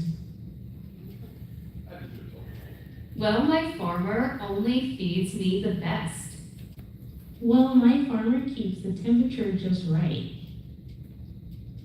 So these scored very high when we looked, and those are the channels we were in. So the 3 plus the channels, it improved perceptions of dairy farmers or environmental sustainability, which is very high on the Gen Z's list of why they probably purchase and the value they see. Video completion rate, VCR. I had to ask that, what's VCR? Not video recording, it's video completion rate. We were plus 5.9 for all TikTok videos that were watched. 11.1 over on Instagram. So we're driving Gary's understanding of sustainability work and the value and how farmers care for their animals. In closing, I think the other thing I want to share, and maybe I can get some of these leaders here a year from now, if you think of that time. How long ago was it that we mapped the human genome? Anybody got a wild guess? 20 years ago. We're now embarking on mapping every molecule in them. And we're doing it through AI. We're doing it in a manner that will tell us what's our goal first. Modernize and rapidly commercialize dairy, help develop the product leadership. Strategy, think dairy as medicine. Develop technology-powered breakthrough science innovation to advance our R&D capabilities and industry adoption. we're doing this, and we've patented a lot of this because we don't want somebody to get all excited about it and then just take it off the shelf and let it sit. We want to put it in the hands of people who can act upon it, whether it's co-ops, whether it's processors. So besides all of these health and wellness categories, besides these, if you haven't looked at some of them, there's some of the craziest products I've ever seen that are being marketed to people to extend their life, to extend, you probably see commercials these days for 9 and 10-year-olds to improve their complexion. It's like, what's that calling? But anyway, those are the categories we're measuring and looking at the size. And then we're going to use the nut molecules. So we're going to look at the ability to look at the science, the whole nut matrix. If I had a video, this would show you, zoom in to all the nut molecules, and it's a name for each one of them. You zoom in, you pick one, say lactoferrin, tryptophan. You zoom in, and what the AI will then tell us. Artificial intelligence. Not that other AI. What it will tell us is every research study, every nutrition article that's ever been written supports that, so that we can get ready and market it very rapidly. So, thank you. If you want, I can work with you to do it, or if you take a picture of the QR, you'll be able to get our newsletter. We have re-engineered the newsletter. It's only twice, just very quick read, headlines, and then you can dig deeper if you want to go into something. So with that, I want to thank you. I want to thank everyone for your time, Mr. In the gene mapping or molecule mapping of milk, are you going to differentiate by breed? I haven't gotten that far, but I thought that might interest you. We suspect it'll be different, but we might be wrong. I wouldn't know what to do that. But I think, again, that's where I think it might be good to either have a separate session, or maybe I just get some of our experts in this area, we can pay for this. You get them to come and they can talk to you on board, I'm sure. We can do that. So again, thank all of you. Thanks for all you do.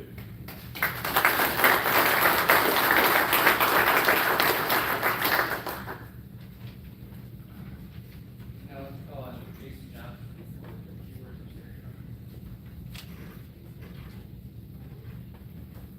Stay here and keep it fast. I'm kind of an essence.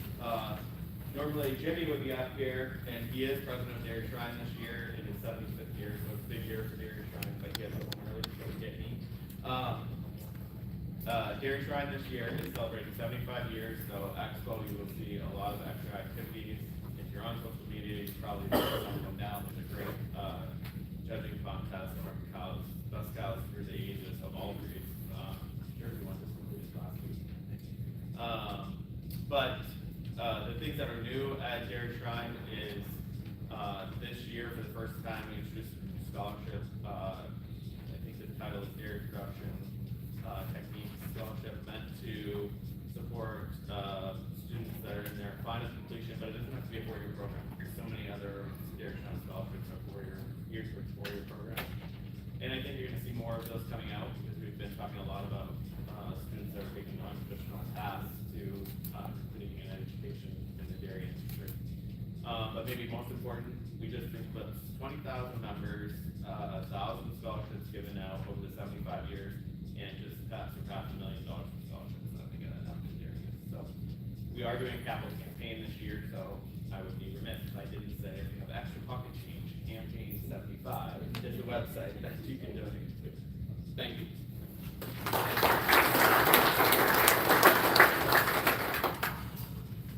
Now I'd like to welcome Megan Chapman. Pretend already. Come up here, sit down there, and we like a few words on our message. Good morning, everyone.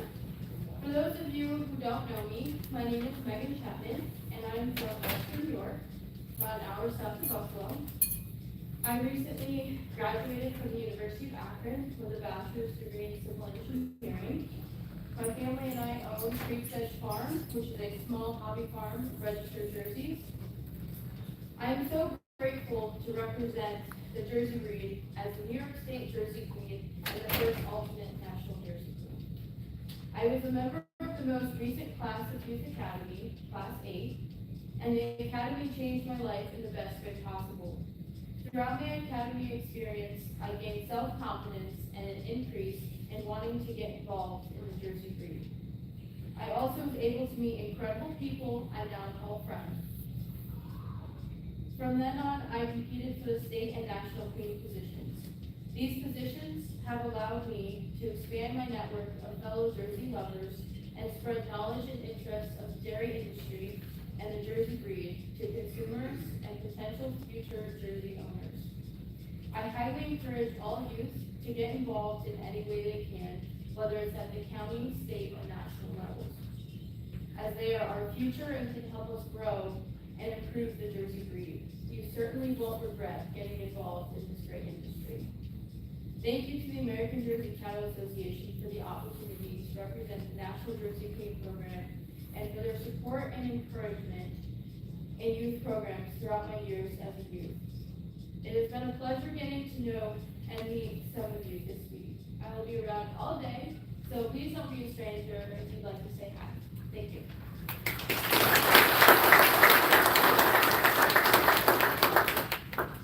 Now I'd like to call on Phillips to come forward. I want to thank our New England Canadian Planning Committee. I guess that job because she was left.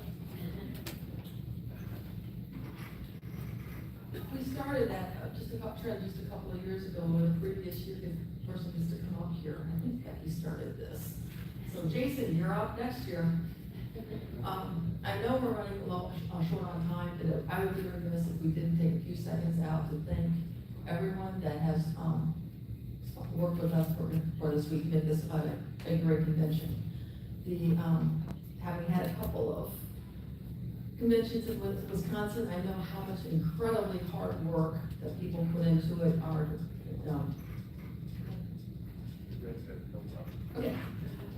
The incredible amount of hard work that they put into doing this. The chairs of the committees spent a lot of long hours and a lot of headaches and a lot of high blood pressure getting this all put together to make this come off. So I think we really need to give them a hand and show them how much appreciation we have for what they've done for this week.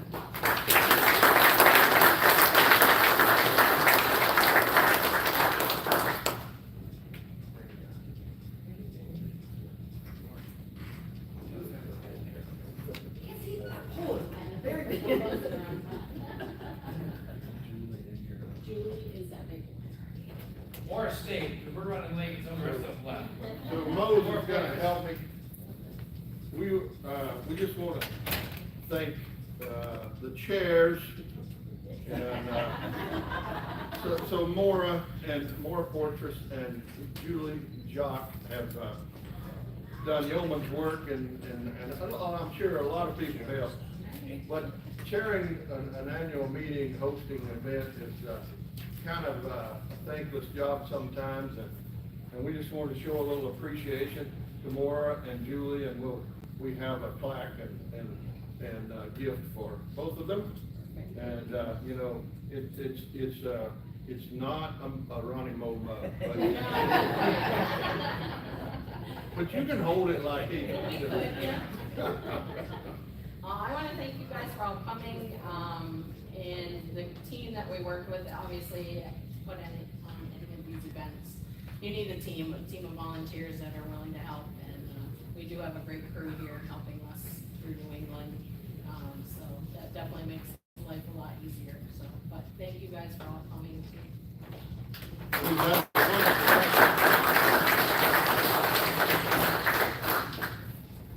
I'll call on Joe Van Kessel here to talk about next year. That being said, we're going to be in a little uncharted territory for next year.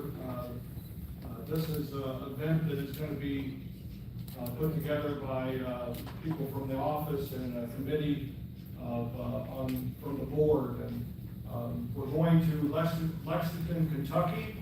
We're going to run to Kentucky for 25. Promise it to be family oriented. We're going to have an awesome herd to see in Kitely and Core. We're touring the Bourbon Trail, horse and stud farm, and it will be definitely a good time. And, we got off to a great start with the fundraiser there last night, graciously by Kylie Core, donating a heifer and the board participating in that, and Jason Cass, or Henry Cass, I guess. So we got off to a great start. So we look forward to seeing you in Kentucky, and, you know, safe travels to everybody, getting home from here in Massachusetts. So, thank you. If I may, I just want to interject because this is a perfect time this is an example of where we're at and I would like to show. And we are crunched for time for these two meetings, AJCA and National Law of Jersey. And everybody in this room has had examples of the time crunch that we're in right now. Next year, please make some change that we've been talking about and provide more time for these meetings, because this is the reason that we're supposed to all be here for. So please consider that next year.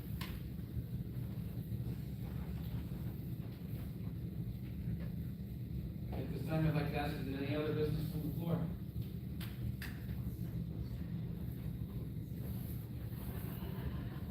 Hearing none, call on Maura for any announcements for the rest of the day.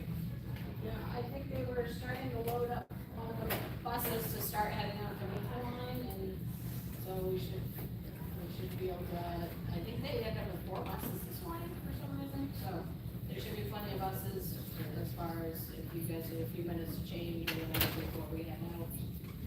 But yeah, Maple line is looking forward to having everyone out there. Call for motion to adjourn. Adjourn. Thank you, everyone. Reorder meeting of the board and